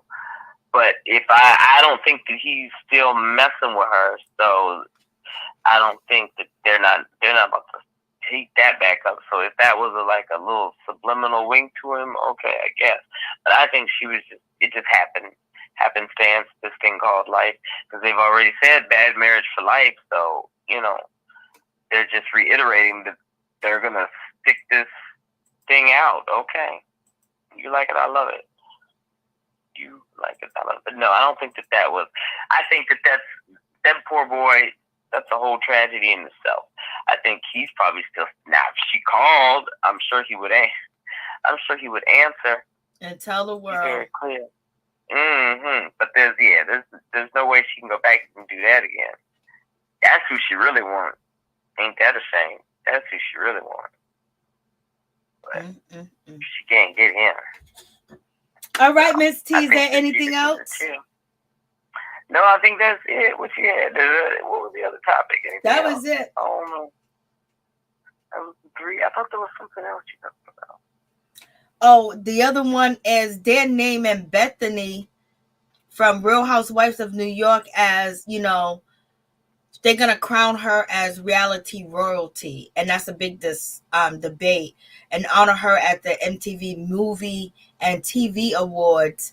And people are saying there should be Tammy Roman there. There should be. Or Carly B or something. No, for reality TV, like royalty. Somebody, I don't know what they category. Like, what's your definition of royalty? Yeah, I mean, like, how did they pick her? Did they pick her because of the money? Or how did they pick her? Is it because of how many years? So I don't know, but it's basically people are saying. If they picked her because of the money, then I would say that it should be somebody like Carly B, because she came off of what? Love and Hip Hop. That's reality. But she wasn't like really on for she wasn't even on for a year. But when you're crowning somebody reality royalty, and honor them for what they have done, they made reality TV a part of their career. So you would go with Tammy Roman, 1993. People would go with Nene Leakes. People would go with Nene Leakes. People would go with who else? Tiffany Paula or Omarosa. Who else? Whoever, they're just a black, yeah. Who's the black ones? Like maybe somebody from Basketball Wives, like I would say Shawnee, but like Jackie or somebody like that. Somebody that's done, somebody who's been in it for a minute, maybe Catherine Huger or something like that. Somebody who's been in it and is making it. Yeah, for a while. Yes, that's the only thing I can think. So it has. She's the biggest money maker from reality TV, as far as in that boat. So she's somebody from a reality TV show. She's from somebody from Bravo, somebody from the Real Housewives.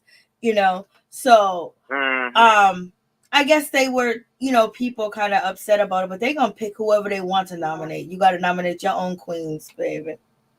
Yeah, and I don't know what that means. I don't know what the definition of royalty is. I don't know how they judge this. Did they judge it on her massive business? I don't know. That's what I'm saying. They didn't break down how they picked her. See, and that's what I would have to know. Is how you picked her. Because at this point, I think it's got to be money. It's got to be money. Because and maybe Kim longevity. She was on there a while. Kim Kardashian or something would be royalty? She won the People's Choice Award or the reality something like that. She won a big award when Portia had went down there. I think she was chosen as the people's choice or something like that because she's been in reality TV and the awards were based on reality TV and some of them things of that nature. But she already got an award, but people were debating, like, why did they pick Bethany? Yeah, I don't even know why they picked you. But they gotta be. We're looking at money. We could pick Candy. I mean, like, why did they pick you? Because Candy's been on reality and made tons of money too. Yeah, she had money before, but she's made a lot of money during reality too.